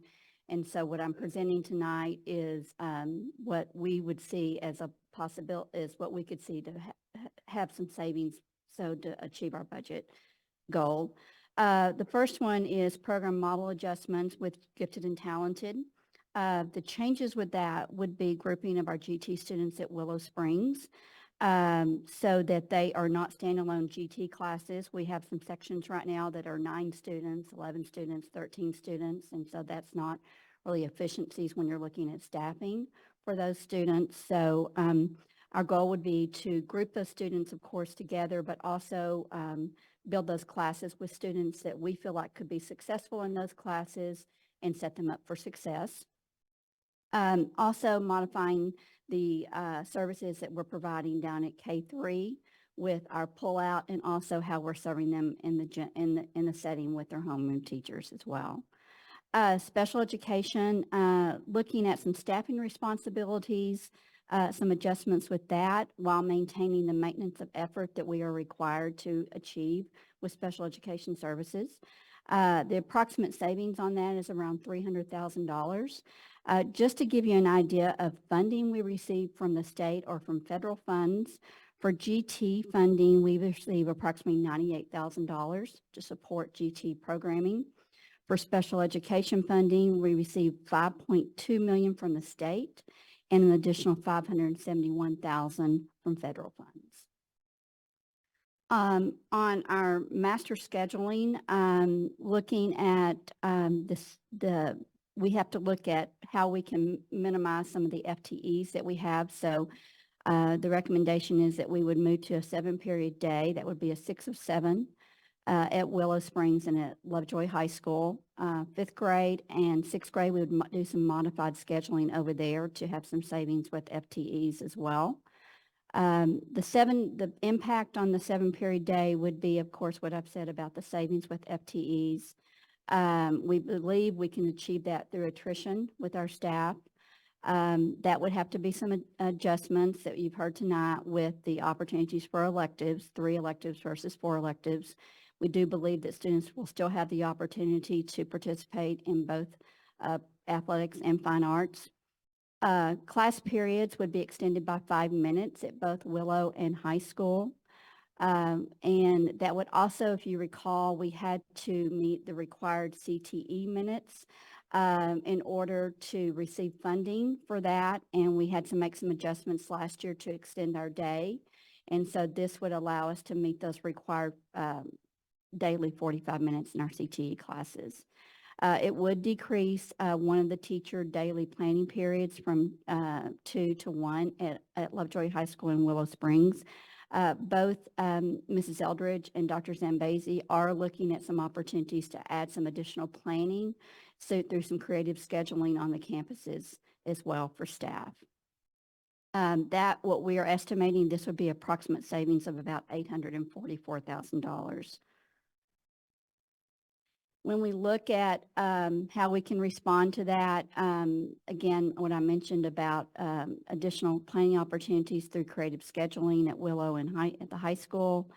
Also looking at how we can offer some opportunities for our high school students to explore areas of interest and acquire additional credits and courses, and at the same time participating in extracurricular activities that an 8-period schedule offers compared to a 7-period. Those are just a few there that I highlighted. And then we have been this year, had a group, a team that's been looking at our senior project and expanding that to where that would begin further, earlier in the high school career for our students that would explore some opportunities for high interest areas and preparing for post-secondary as well.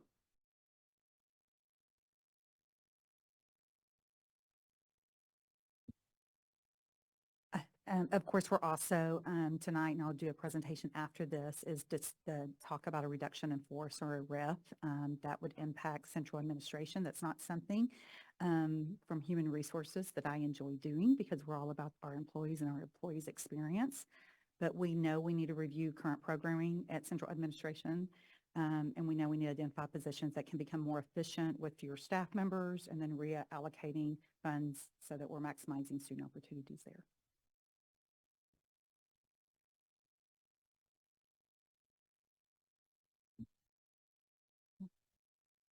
Thank you, Dr. Tinsley and Mrs. Koenig.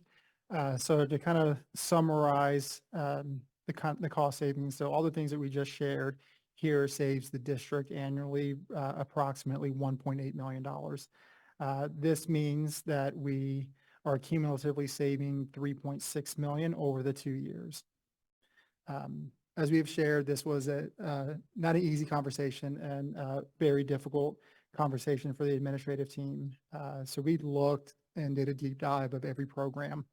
And as we think about the master scheduling savings, the 844,000, that would be comparable to eliminating all 16 athletic extracurricular activities.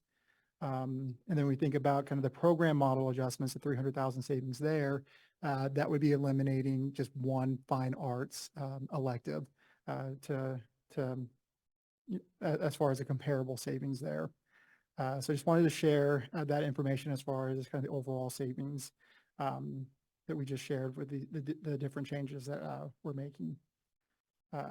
So here's an updated 2-year or multi-year financial model.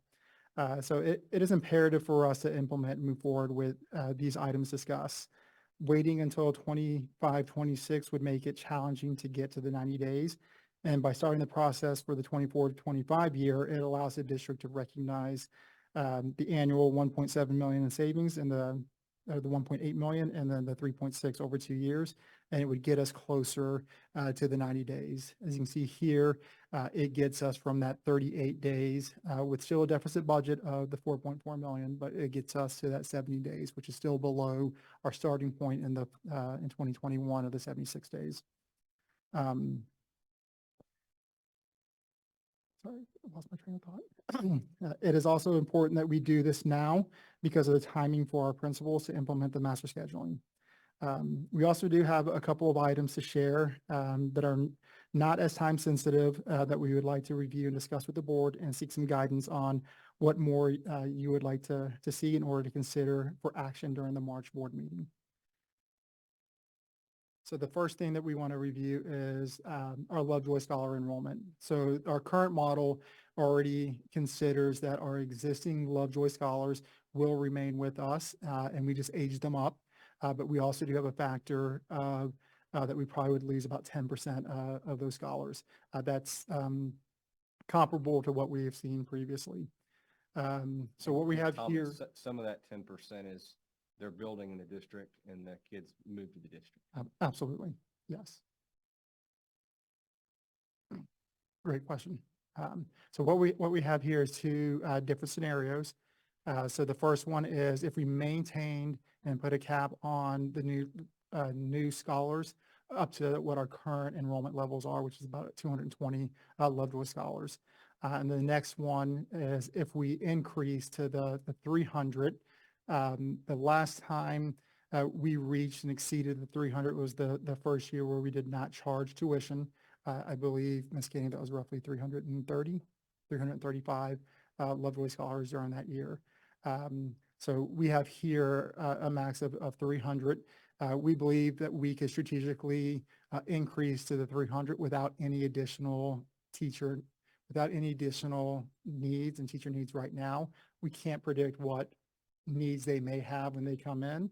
So we do have a contingency built in the event that we do need additional staffing for that. So the results of that, if we were to increase to the 220 and take in new scholars, that would get us to, in 25-26, up to 78 days and roughly an additional $568,000 in revenue for 25-26. That would get us closer and well above the 21-76 days or slightly above. But the 300, increasing up to 300 Lovejoy scholars would get us slightly above the 90-day that we are looking for and would generate almost $1 million a year in the first year and then doubling up 1.6 million, 1.7 in 25-26. So is there anything additional that you would like to see from us before bringing to the March board meeting as it relates to Lovejoy scholars? So at the 300, you guys are saying that existing capacity would be able to sustain accepting up to 300 transfers. That is correct. Yes. Okay. And that puts our fund balance at 93 days in 25-26. That's correct. And this factors in that we were moving forward with all the things that we discussed previous to showing this slide. Right. But you wouldn't take all of them. You'd make sure they're in the right grade level to make sure we Absolutely. don't We'll add hold, extra we'll hold wait lists where we don't have the capacity to take in certain grade levels. And that 93 days is just scholars. So we're looking at these two scenarios independently. Absolutely. Fees and Yes. Just scholars. Couple of questions on the enrollment projections, Thomas. So I'm having a hard time reconciling the changes between the two projections. When we go back to the very first one, I'm looking at in the fiscal year 26, you're showing a student enrollment of 3,340. Yeah, so from the June presentation or the January presentation, the very first one without any change in the enrollment drop, we did a deep dive and there were some discrepancies in how I aged up the students. So it projected a greater decline. So as we went through and we worked with the demographers, I noticed that discrepancy. So that's why you're seeing in this updated model with conversations with the demographer, it's at the 3783 and then the 3502. So then the model showing no changes is not accurate. From an enrollment perspective, that would be. Could we get an updated Yep. I can version of update that for you. to show us a realistic apples to apples on the no changes versus what you're proposing? Yes, I can. And then also, some of the numbers are still, we're showing changes on the updated model of losing 250. So I think the biggest year of drop on residents we've ever had was this year of around 150. And then we also aged out about 35 scholars that gets to the 185 that we lost this year. Does that sound right to you? So I think I saw in the one of the demographic charts that showed your drop in enrollment of 150 was kind of the largest resident loss. And I think that was this year. Yeah. Did you see that where the up and down? So No, I'm assuming the absolutely. balance of that on the 185 had to be either scholar or Yes, it's teacher. Scholars and staff. Scholars as and well. staff. So Yep. largest resident drop ever is 150 this year. And then we're showing that even on the current where you've adjusted the demographics going to 200 to 245 or 245 next year and then 280 for 26. So we're thinking that it's Look at going to, our senior enrollment for even residents and what we're anticipating incoming kindergartners for the next 2 years is going to be much higher than what we're seeing in the previous years. even beyond the worst we've seen to date is what you're projecting. Yeah, absolutely. Yeah, it looks like there's a.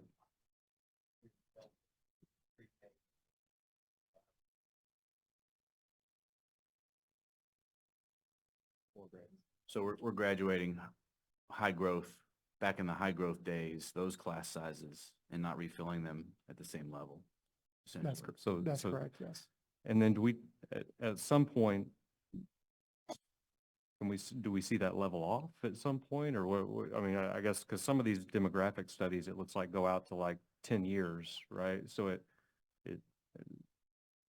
keeps going, but I guess the next question is we're thinking about the scholar question is, can you optimize for that number? And it is just because we had authorized, I think the highest we had ever authorized in the past was 350 and we got up to 335. And we're talking about what is realistic capacity at all these different grade levels and figuring that out in context with these proposed changes. I just want to try to better understand. I understand we have to start somewhere in the modeling and we're talking about 200 or 220 or 300, but are there other options to consider as we model through it? And then one other question I saw on the current versus the proposed, the property value changes, I think those can have big impacts on the recapture numbers. And those look like they changed pretty substantially from the model we saw in January to the current, where we're showing like a 0.5 increase on property values and then a 22% for 25 and then back down to 14. Where do those numbers come from? So if you, if you recall, in the current year, that's tax year 2023, they increased the homestead exemption from 40 to 100,000. So if we didn't have that increase in homestead exemption, you would have seen the property values in line with roughly the 15%.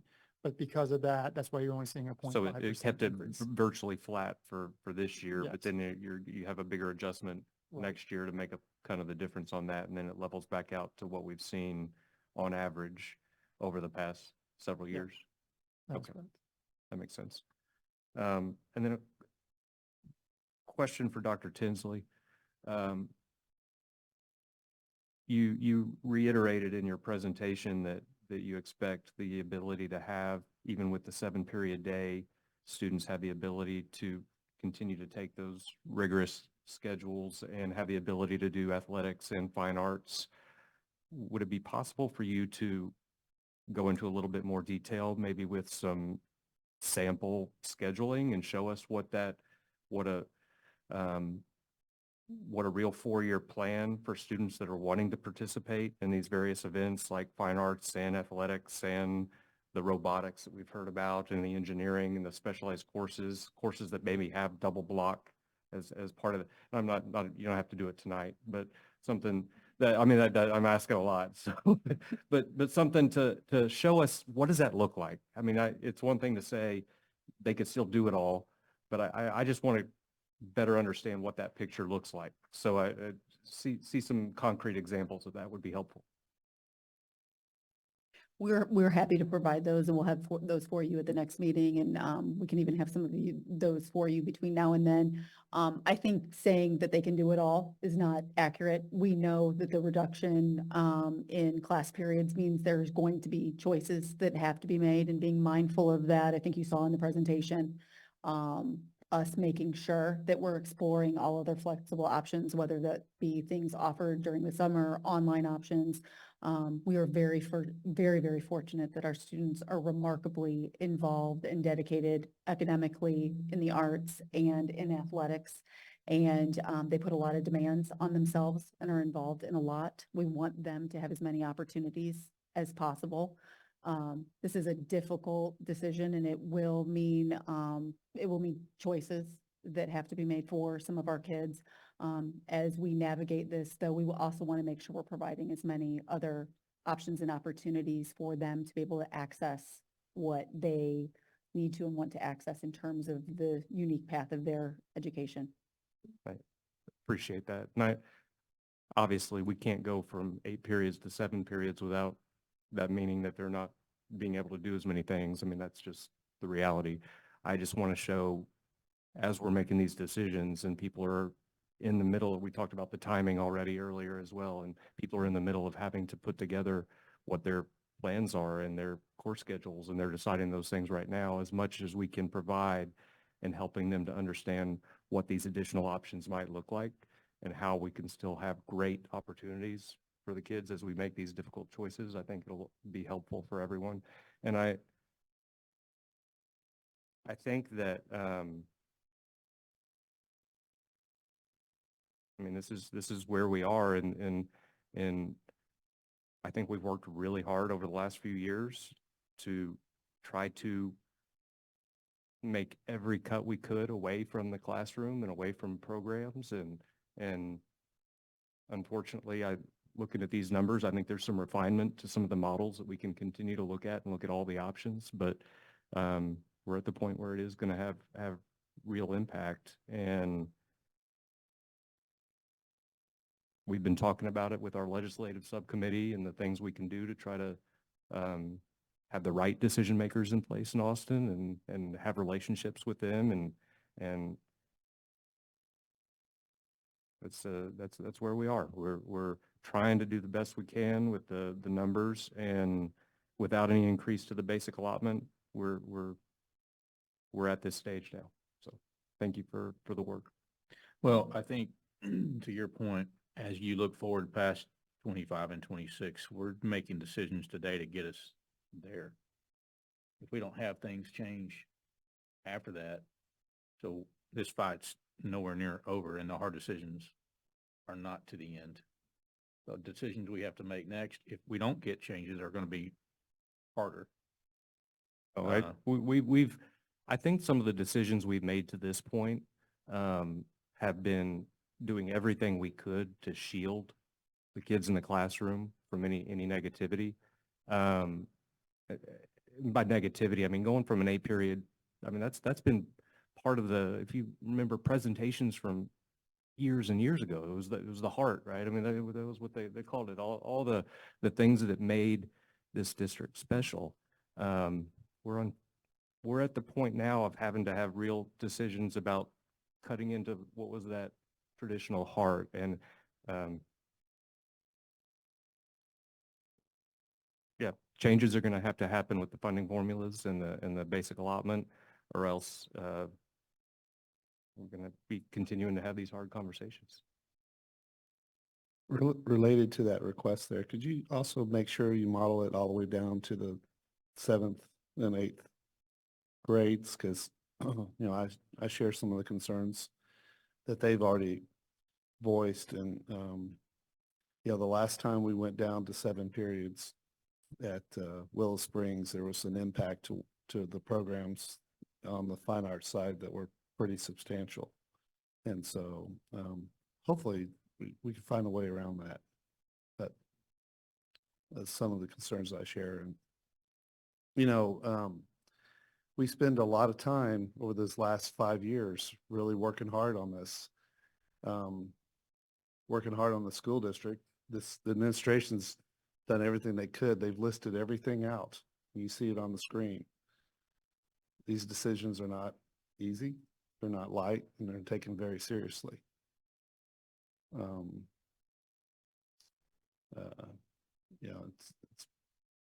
We just have to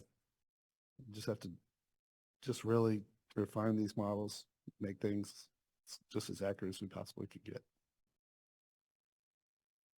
Dr. Tinsley, will there be any adjustment to the, for the high schoolers, I guess the requirements for graduation?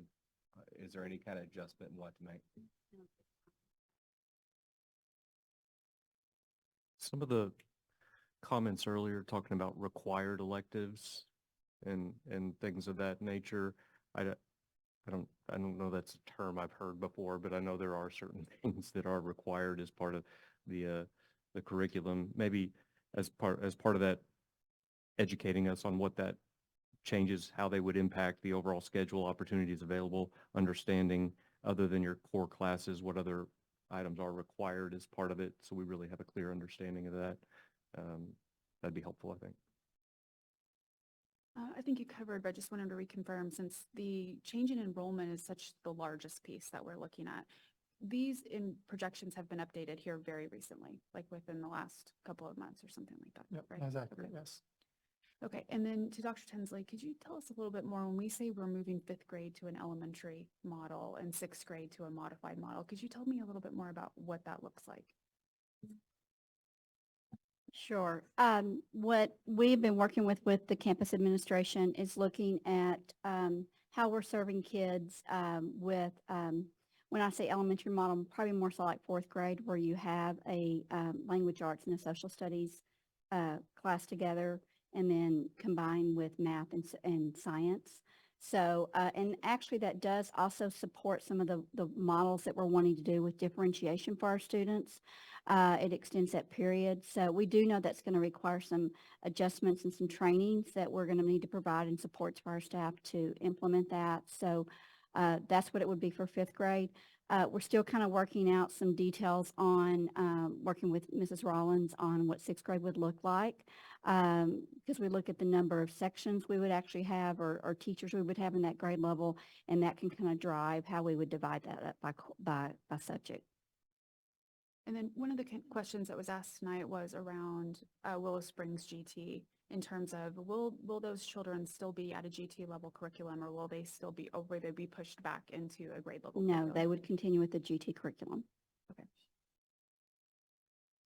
I think I'll just add to some of the comments that were here tonight. That just a little bit of background for you is 2 years ago, I was sitting in your seat and giving public comments, and on the closure of Lovejoy Elementary School, because it impacted my family. And on a personal note, I'll tell you, I think God teaches me sometimes through personal experiences, and he's teaching me one tonight because we are in that same position. And a little bit more background is I have a rising 7th grader, and she has already picked out 9,500 electives and will be quite disappointed. And those comments resonated with me tonight regarding moving to Lovejoy for what was here. And I am angry at being in this position. And if I thought there was one other thing that I could have proposed, then you would have heard it. Katie's already answered my questions. And on another personal note is, see, I heard what was coming. And that night, on election night, in November of 2022, when the VATRE failed, I knew that I was going to be sitting here today, having to make this decision. And I don't want that. I don't want to lose the 8-period day. I don't want to lose the teacher planning period. I don't want to lose the opportunities. I do not see another option. I do not believe it's in my fiduciary responsibility to wait another year for this legislature. In fact, we sort of already did because we're running a deficit budget today, and we tried to hold out. And looking at the particular candidates, my personal opinion is that that is not optimistic. And so I appreciate the support. I ask for your grace that it is the very best decision that I know right now.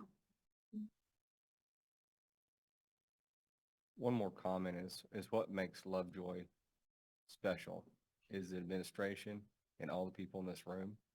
And I think we're going through a difficult time and we got to stick together. Since we're expressing general comments at this point in time, I'd say I spent a lot of time in Austin this summer, and I spent a lot of time reading, and I spent a lot of time talking. And at the beginning of the last legislative session, knowing that everyone agreed in this state on two things. Number one, that we had over 20% inflation from the last time they adjusted the school funding model. Everybody agreed on that. Everybody also agreed we had a record $32.9 billion surplus. And I knew that there were school districts that were talking to their legislators statewide saying, we need help. And nothing happened. After 4 special sessions, nothing happened. There is anti-public school sentiment in Austin. There is defund public school sentiment in Austin, and it drives me crazy. And it's kept me awake for the last 2 years. To the point where when I go down there, I wonder why I even bother to do it. But I will say this, when I listen to you people speak tonight emotionally and passionately, now I remember why I continue to do it and will continue to do it. There's a saying in politics, and we've all heard it over the course of the summer. Didn't make me feel any better, but the comment was, if you're not at the table, you are on the menu, and that is very true. So we have to continue our legislative efforts. We have to talk with our elected officials, even though they're following marching orders from Austin as opposed to listening to those that they represent. And that's across the state.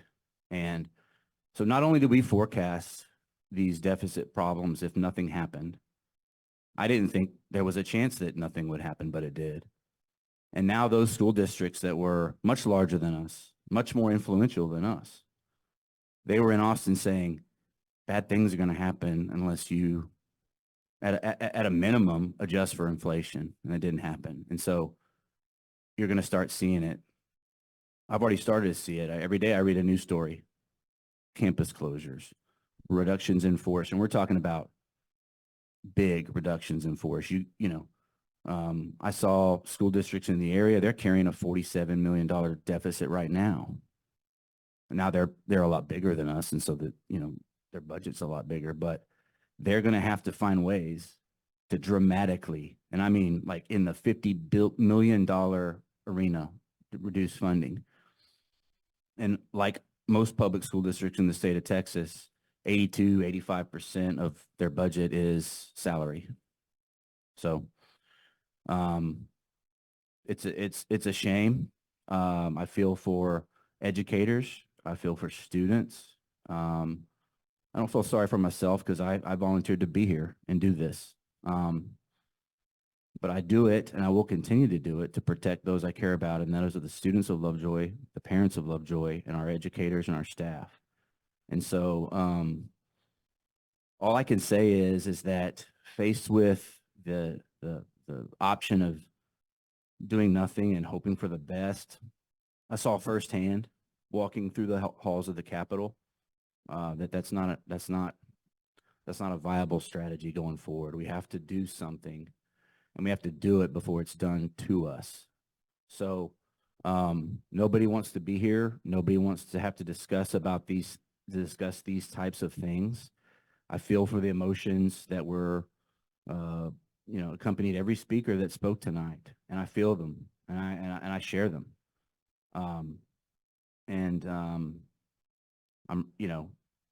I'm really frustrated with the political process and what it's yielded or not yielded for public education in the state of Texas. And there's no getting around that. Everybody on this table has been trying to get me to soften my speech and lower my rhetoric, but I just can't at this point anymore. So, but with that said, we're doing the things we can do, or the options that we have left. The VATRE would have been one of them.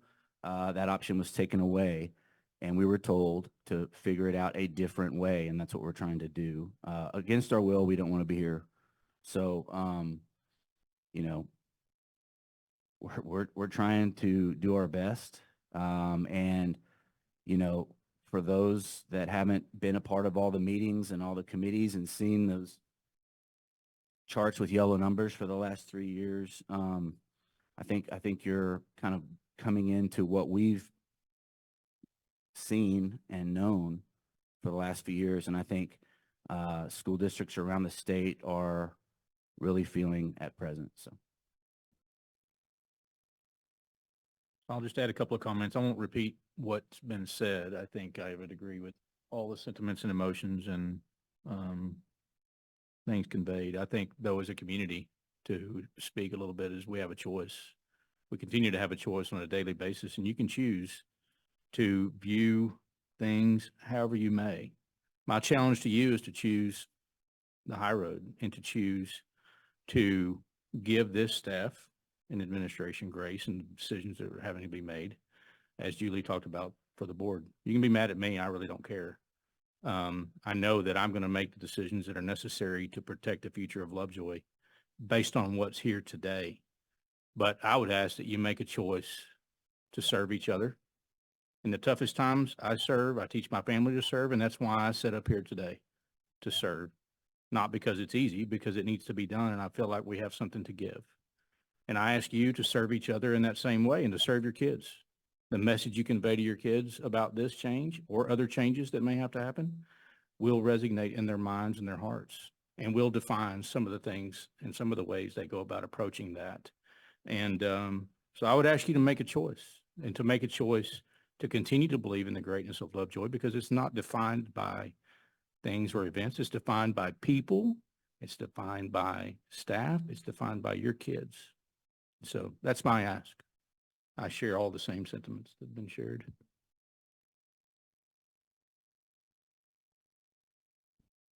Thomas, were you going to talk about fees? Yes, ma'am. So the last thing we want to discuss and bring forth is extracurricular activities fees. So as we review the extracurricular fees, I want to emphasize that this is just an initial calculation, taking into consideration the middle school and the high school. So looking at our anticipated 7th through 12th grade enrollment and applying kind of the current year percentage of the students signed up for fine arts and athletics, and then we know that there are different factors, and we understand there are different factors that influence how we should approach this, such as a family cap, capping the number of, that we charge for the number of extracurricular activities, athletics, and fine arts that a student participates in. So we just did a kind of high level and assumed that we take that enrollment and then we applied a 20% factor that was going to reduce due to those different things. But we can be more precise with really looking at it and running those numbers based off a certain cap or certain number of activities that they participate in. But based off of that, just kind of high level calculation, we believe that we can generate roughly $600,000 annually in revenue through extracurricular activity fees. So the days in fund balance, that's just using just the extracurricular fees. Absolutely. This is just So using this extracurriculars. tied with others could actually improve that number because we really need to be at 90. 79 is not going to work for us. Right. So the 5 and 9 would be the net difference over to the right. We That's could right. add to So the it 131 and adds 93, you could add 5 or 9 to that. It does not include scholars in this one. So we could do a combination of both. Yep. That's correct. So the yeah. 131 plus 5.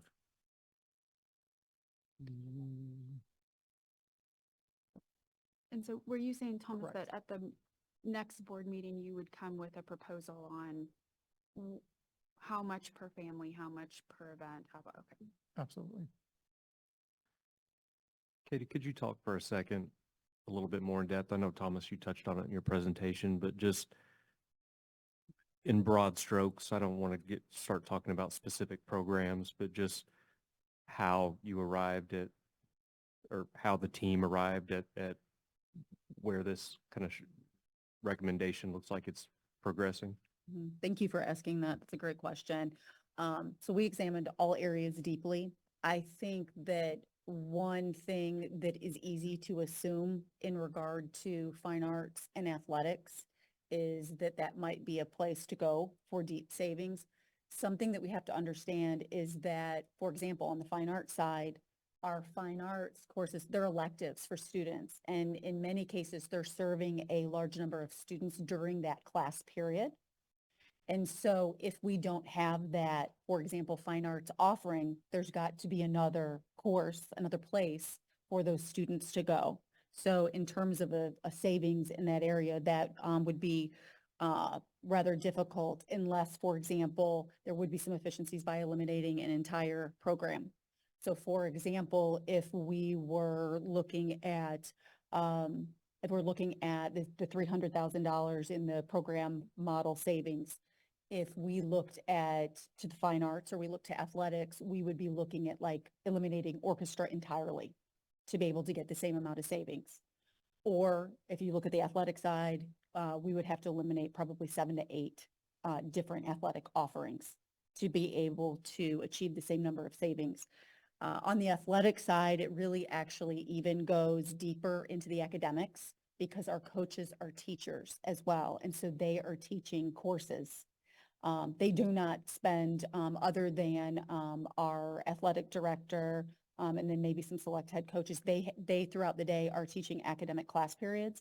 And so they're not a fully dedicated unit for athletics. And so our athletics also sells tickets. And so we achieve some revenue through that.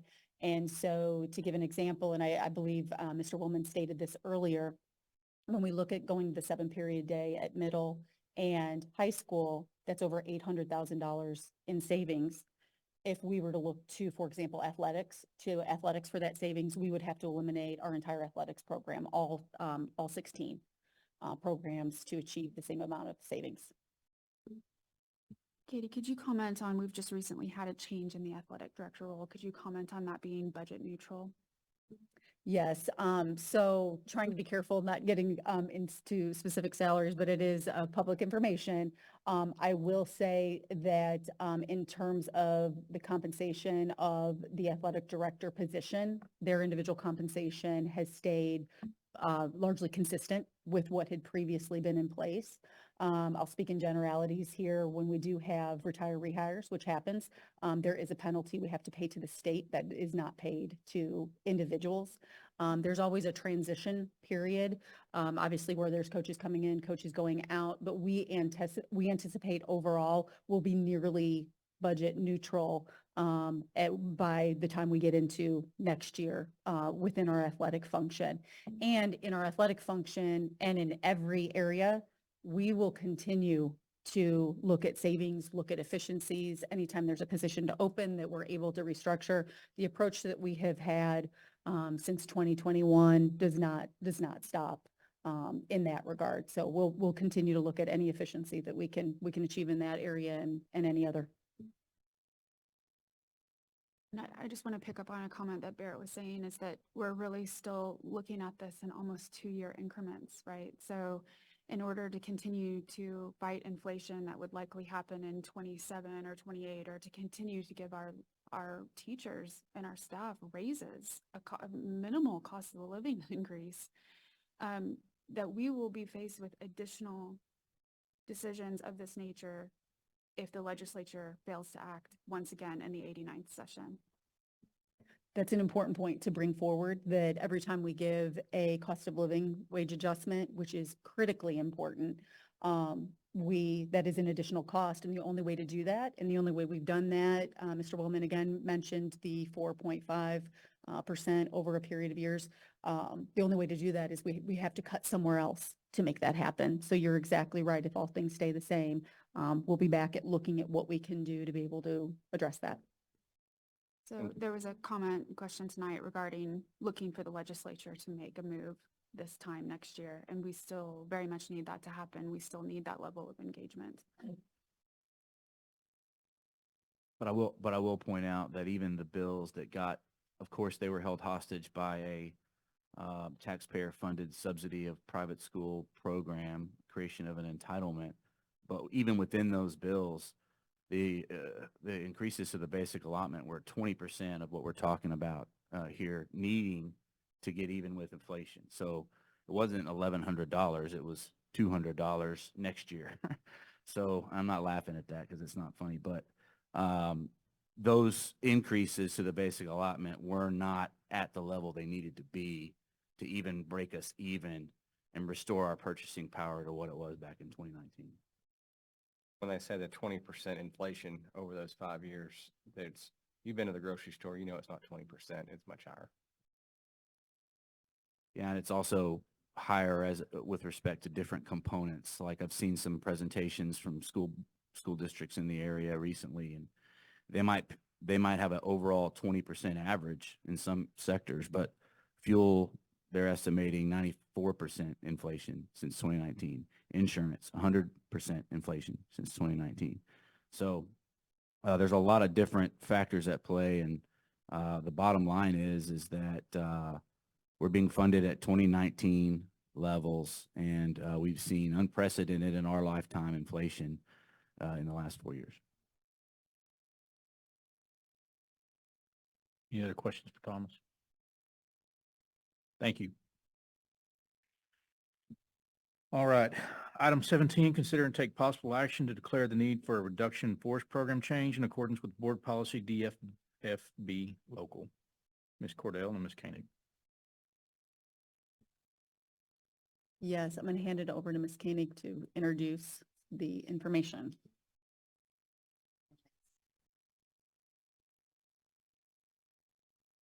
Good evening. Just wanted to bring something back to your attention. Many of you know, and a lot of you have served on our Lovejoy 2030 strategic plan. So I'm going to refer to that and look at financial sustainabilities, discuss this in detail. This is from 21-22 when we met. And one thing that one of our strategic targets said we would develop and implement intentional staffing efficiencies. And that's kind of what I want to talk about as we get into our reduction in force here. We are doing all of this. We're utilizing staffing models. We're looking at class sizes there. We're also looking at master schedules and constantly reviewing contract days, job descriptions, compensations, anything and everything we can before we fill those vacant positions. And once again, as 7.2.3 says, We just want to consider all the options because this is truly a last resort. Whenever we do a RIF, it is a last resort. As Thomas mentioned, as far as factors influencing the budget, yes, it's the economy. You've all stated that. It's also the Texas legislature there. As previously stated, enrollment. At the end of the night, I'll kind of give you an enrollment update for this year, of where we stand right now. And of course, attendance has dropped significantly there. When we look at policy DFFB and when we talk about a reduction in force or a RIF, it says that we would be doing that to a program change. And the policy shall apply when a reduction in force due to a program change requires the non-renewal of a term contract. So it could be, for example, a redirection of resources, efforts to improve efficiency, a change in enrollment, revisions to programs, reorganizations, those types of things is what that policy or local policy states. It also has specific definitions on program change, elimination, curtail, or reorganization of the program, department, school operation, or curriculum offering, a change in curriculum objectives. Right now, we are looking at a change at central administration. And so we're not wanting, of course, to impact any students as, you know, we don't want to do that. We're really just looking at central administration and doing a program change at that level. We have specific guidelines that we have to follow according to our local policy and specific criteria. So the criteria is listed in the order of importance and shall be applied sequentially to the extent necessary to identify those employees who least satisfy the criteria and therefore are subject to the reduction in force. Okay. So the first thing we would look at before we determine who that would be the qualifications for current or projected assignment. Like we'd look at their certifications. Did they hold multiple certifications? Do they have specialized or advanced content, specific training or skills for the current or projected assignments? We then, our second criteria is performance effectiveness. So we look at the most recent formal appraisal and perhaps consecutive if we need to do that in any other written, so memos, disciplinary action, anything like that. And those are the first two items we would look at. If there are two employees that are pretty much balanced, and then we would go to extra duties, professional background, and seniority. We have to go in that order. So if we meet it at number one, we stop there. If we meet number one criteria, we stop there. If we have a couple of people still in there, we'd go to criteria 2 and so forth in those orders. So that's how we determine who the RIF would apply to. An employee who has received notice of proposed non-renewal may apply for any position available. We would want them if they have certification or if they meet those skills. It doesn't guarantee it, but they can reapply for a position. Of course, we'd want to keep them in our district if we possibly could and at another position. With that being said, you know, we are talking about a programmatic change at central administration. We think this will impact less than 5 employees at central administration. These changes would allow the district to reallocate funds while maximizing student opportunities. We think the impact would be about $200,000 that would go back into the budget. And remember, that's for this year and for next year, which is about $400,000, $200,000 recurring. Positions have not been determined at this time. We would go through the process there. Questions for me? At this time, the superintendent myself, as the superintendent designee, recommend declaring a reduction in force due to the necessary programmatic changes identified across the district.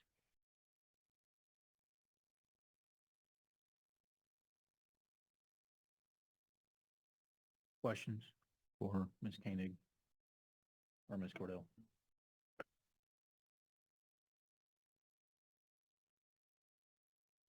If not, I'd consider a motion. I'll make a motion, a reduction in force program change for the central admin. So move, Mark Wheelis. Second, Marvin Bobo. All in favor? Aye. Aye. Opposed? Thank you. Item 18 is a presentation update from our board legislative subcommittee. Ms. Julie?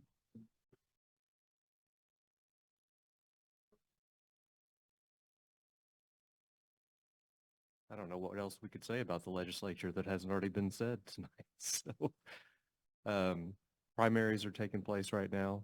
Opportunity to interact with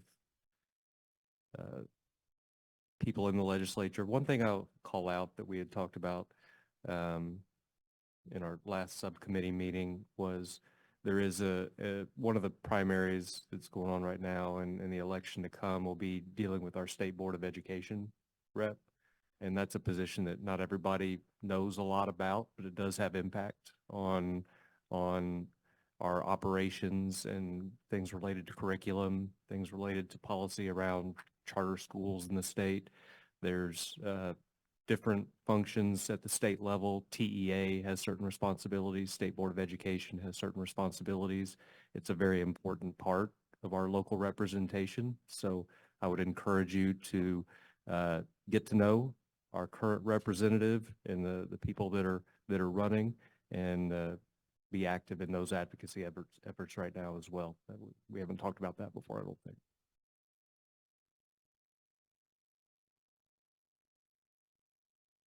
Final comment. If you'll notice right here, there's a primary data report. Very few voters actually determine who you're going to vote for in the general election. That includes on all of the different races. And you can see the numbers right there. I'm not going to go through them.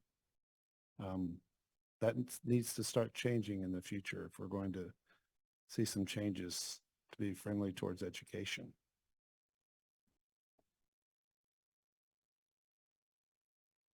Thank you. Any questions for our subcommittee?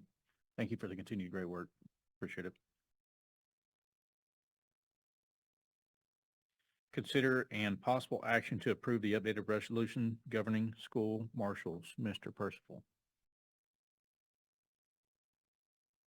Good evening.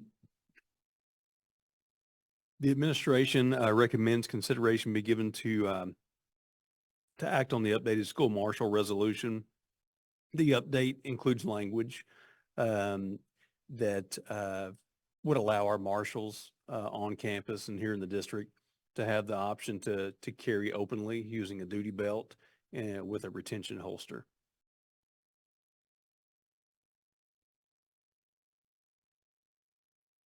This is based on something from the Attorney General's office, correct? An opinion? That's true. So there were a handful of districts that have brought this forward recently.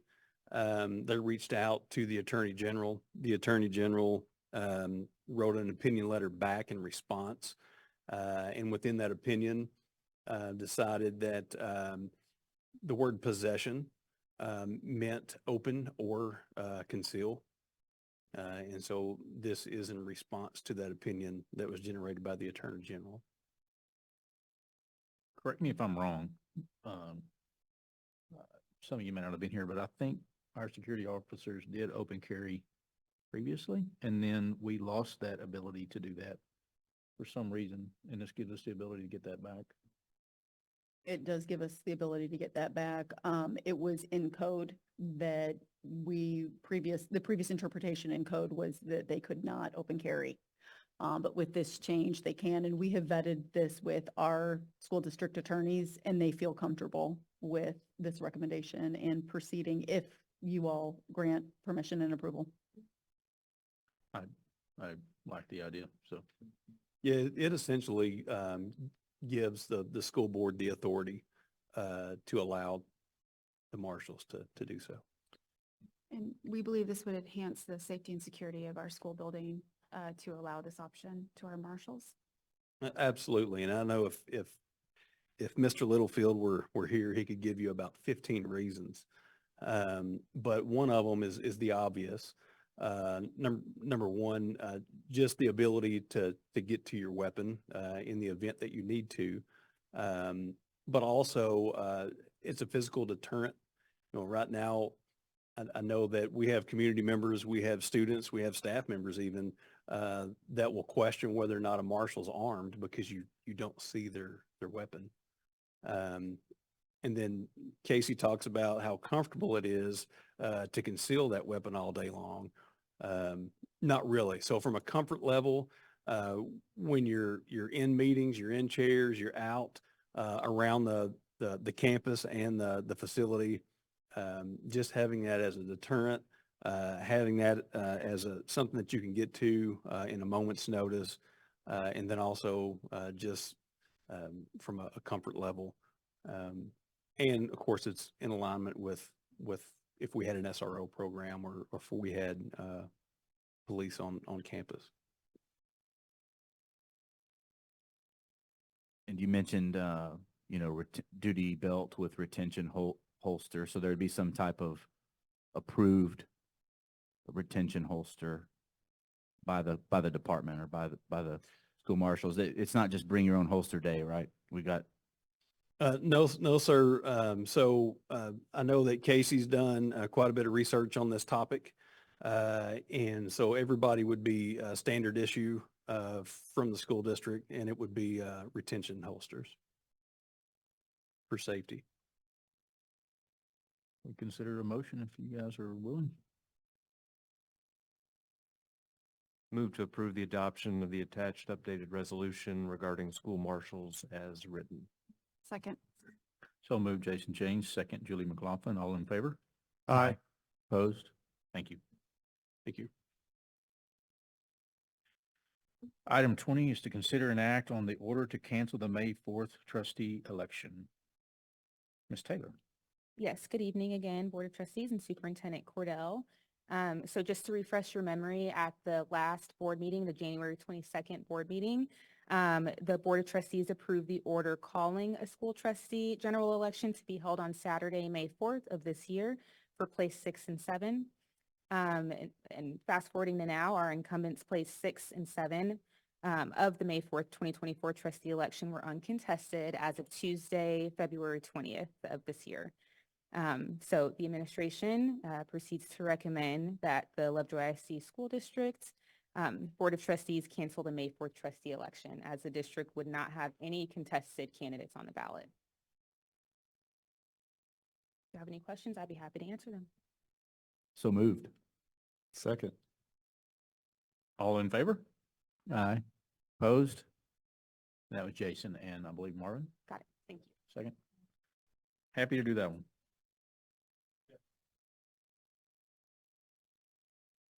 Jeff moved, I'm sorry. Item 21 is to consider an act on their superintendent's contract. So you have before you, you all have had a chance to review the contract. We are excited to do this, making some necessary changes.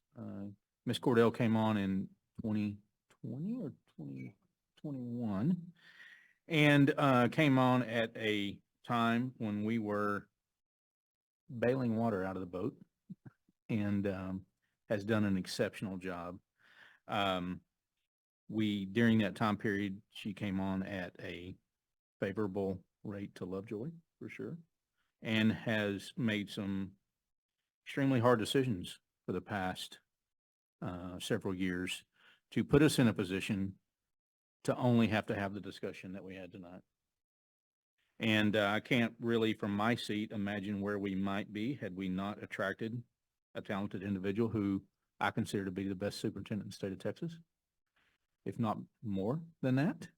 I'm grateful for your service, and I am thankful to have you here, and excited to see how we come together and move forward with the challenges that we have.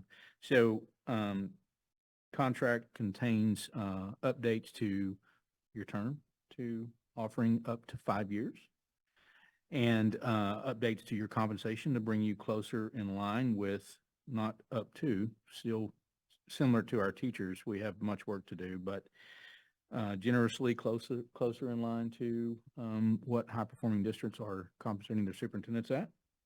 And would be happy to answer any questions, but I'll offer that to you all for consideration. tonight. We are taking some of your existing compensation and making it so that it's TRS creditable instead of not creditable, which helps you from a retirement perspective. So really, we're bringing and modernizing your contract to what current terms are for superintendents and adding some additional years to the term, along with compensation adjustments to help bring you in line or closer in line with your peers. So, and we're grateful for the service you've given us at the value you've given it to us at for the years that you've been here thus far.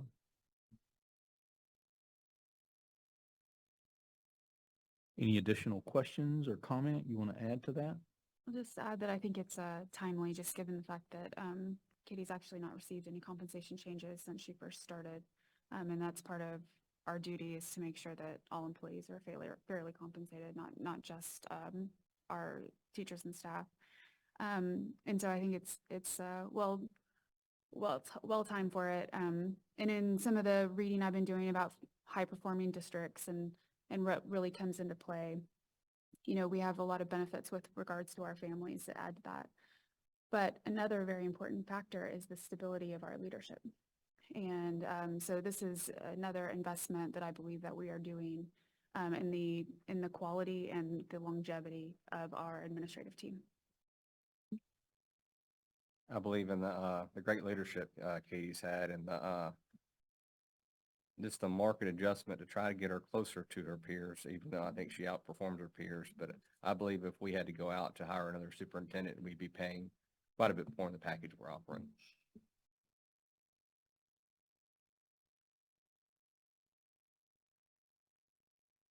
Katie knows well what she's done for us and what she's doing, and we're grateful for that, and hope the community is as well. So here, I will consider a motion if you guys don't have any other questions or comments. I consider that we act on the superintendent's contract as finalized and presented. Second. Motion made by Amy Smith, second by Jeff Wood. All in favor? Aye. Opposed? Thank you. All right. Cabinet reports. Is there anything else left to report? I'm going to make this quick.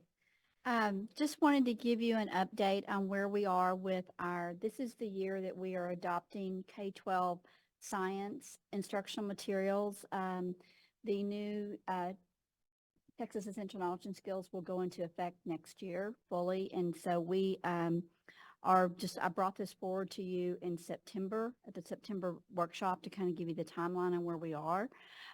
Since I presented this, the State Board of Education did make some requirements through a Proclamation 2024 for the publishers to make some adjustments to the materials. So those requirements have been met by the publishers, and so we've made our staff aware who are on this committee as we're looking at these resources on recommendation for adoption. Right now, we are in there's a window for community members to view and comment on instructional materials. We'll have that open through March the 7th for our community.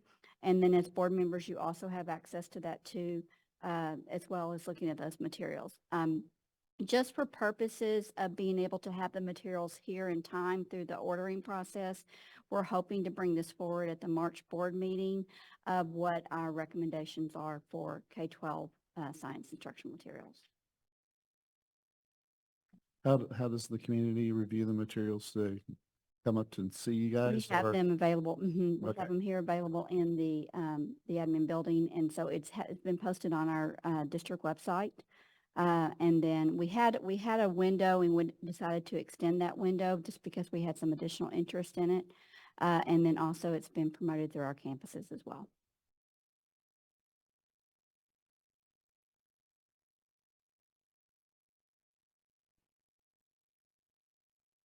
So good evening. Just share a quick update on the finance side as it relates to our current tax collection through January. So we've collected 13.6 million in both combined on the M&O side and the INS. We've also earned roughly 165,000 in interest revenue for the month. Also happy to share, as you may recall, that the 2022 tax year, we were going through where the Property Tax Assistance Division, the PTAD, had ruled our property values as invalid. So typically we go through a school district property value study every 2 years. But because last year we were ruled invalid, we had to go through another property value study. We are happy to report that the PTAD did find Lovejoy ISD's local value to be valid as a result of the property value study, and that the local value was certified. So this doesn't mean that we're completely out of the clear. This just starts us in the process of being able to have 2 consecutive years of valid property value. So that way we can, if we were to be found invalid again, we can enter into the grace period again. So next year there will be another property value study, and hopefully they'll find it to be valid again next year. But we still have 1 year of grace if something No, untoward happens next so year. next year, if they find it invalid, there is no grace. So that's worth discussing just a little bit, because so what happens is Collin County Appraisal District sets the values of the properties, and you know, maybe they want to try to be fair and keep values lower since they are elected officials. Then the state gets to decide, no, they put them too low and they want to take the equivalent amount of funding from us on the difference. So we've been fighting that fight legally for a while now, and at least, and I think were we in the process of an appeal from last year's determination, or are we waiting to see what? We've exhausted all of our, Okay. from last year, we exhausted all of our the appeal process. So the good news is that they found our property values to be valid this year, even though they didn't last year. And if they had been found invalid, that would have cost us how much in funding, do you think? It would not have cost us anything for the current year. Oh, because of grace. Right, because we'd still be in grace the current year. What the valid finding establishes is that we need 2 consecutive years of valid property value studies in order for us to then be eligible for grace the next time we are found invalid. But I think I remember you saying if we hadn't had grace If we would've period had left, grace- it could have been 600,000, something like yeah, that, additional last funding year. taken from us by the state. That's correct. Yeah, that's what taken means. It's hard to understand the language in the touting of the homestead exemption and let's zero out your property taxes whenever we are suing us for undervaluing the assets and not taxing our residents enough. It's kind of hard to put all that together.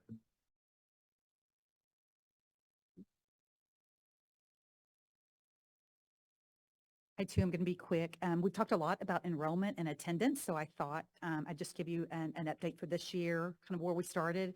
First day of school really is no one's enrolled till you come. So we looked at the second day, and this year we started out, and this is total residents, staff, students, and scholars, 3,979. And then we ended up on February 21st for 4,023 students. We lost about 23 students, gained and lost, netted about 23. Remember, 9 of those graduated so after January 4th, we had about 9 graduate. And then if you look at that, about 13 had moved out or had left our district there. Questions? Also, if you look, the financial impact that we had was over $800,000. As Thomas does his thing, we budget at 95.6% of ADA, just in reference to that. Questions?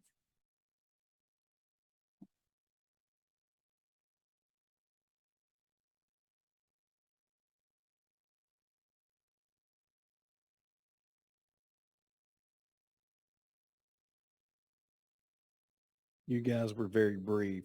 Does that mean I'm going to be brief too? So just a quick update with kind of getting geared up for the spring. Our transportation staff are really starting to kind of amp up with spring sports and student activities, including field trips. So they are super busy over within the transportation staff. Our safety and security team, Mr. Littlefield and I are going to be doing some general observations out at our campuses here within the next couple weeks, looking specifically at arrival and dismissal practices and procedures and staffing, and providing feedback to our campus administrators on areas that we see as bright spots and also areas that we see that maybe could have used a little attention. Again, looking specifically at that arrival and dismissal practice. Maintenance and grounds. As you notice, the temperature has had quite an uptick. So our HVAC systems have transitioned over to cooling. Some of those we're happy about it, some we're not. So we've had some maintenance items that we've had to address on those here lately. We've also had some pest management opportunities that have popped up with the recent change in weather. So we've had the team out working through that. And then with our custodial team, lots of spring events and banquets have already started to kick off. You guys know that. So we've got opportunities there for setup, planning, and breakdown as we celebrate our kiddos going into the spring. Any questions? Ms. Cordell said I only had one slide this time. Thank you. All right, Ms. Cordell. Thank you. I just wanted to share that we are going to face our challenges head on. We have an unwavering commitment to our students' experience. We know what they need and they deserve, and that Austin does not determine who Lovejoy ISD is. We determine who Lovejoy ISD is. And then I'm confident through working together, we'll be able to navigate these very serious challenges and this lack of legislative action. I too am very, very grateful for the patience and grace of our staff, our students in our community since 2021. And really before that, our staff and our students have consistently endured changes each year. Those changes haven't been by choice, they've been by necessity to allow us to continue to move forward and align our resources with providing our students with opportunities. And I am deeply sorry that we're having to have the conversations that we're having to have. I also want to say that we're not going to let challenges rob us of the day-to-day joys that we have by serving these incredible kids and getting to be part of supporting their incredible accomplishments, whether they be academic, in the arts, or in athletics. We had so many incredible things going on this weekend for kids, whether it was the STEM Festival, whether it was our swim and dive team and bringing home a gold and a silver back to the district. We heard earlier about the incredible accomplishments of our choir and our band. The list goes on and on. So many great things happening for kids. And we're going to also continue to focus on that and take great joy from that. Thank you very much. Any public comments related to non-agenda items tonight? No comments. All right, with that, we would be adjourned. Any announcements? None. Okay. We would be adjourned.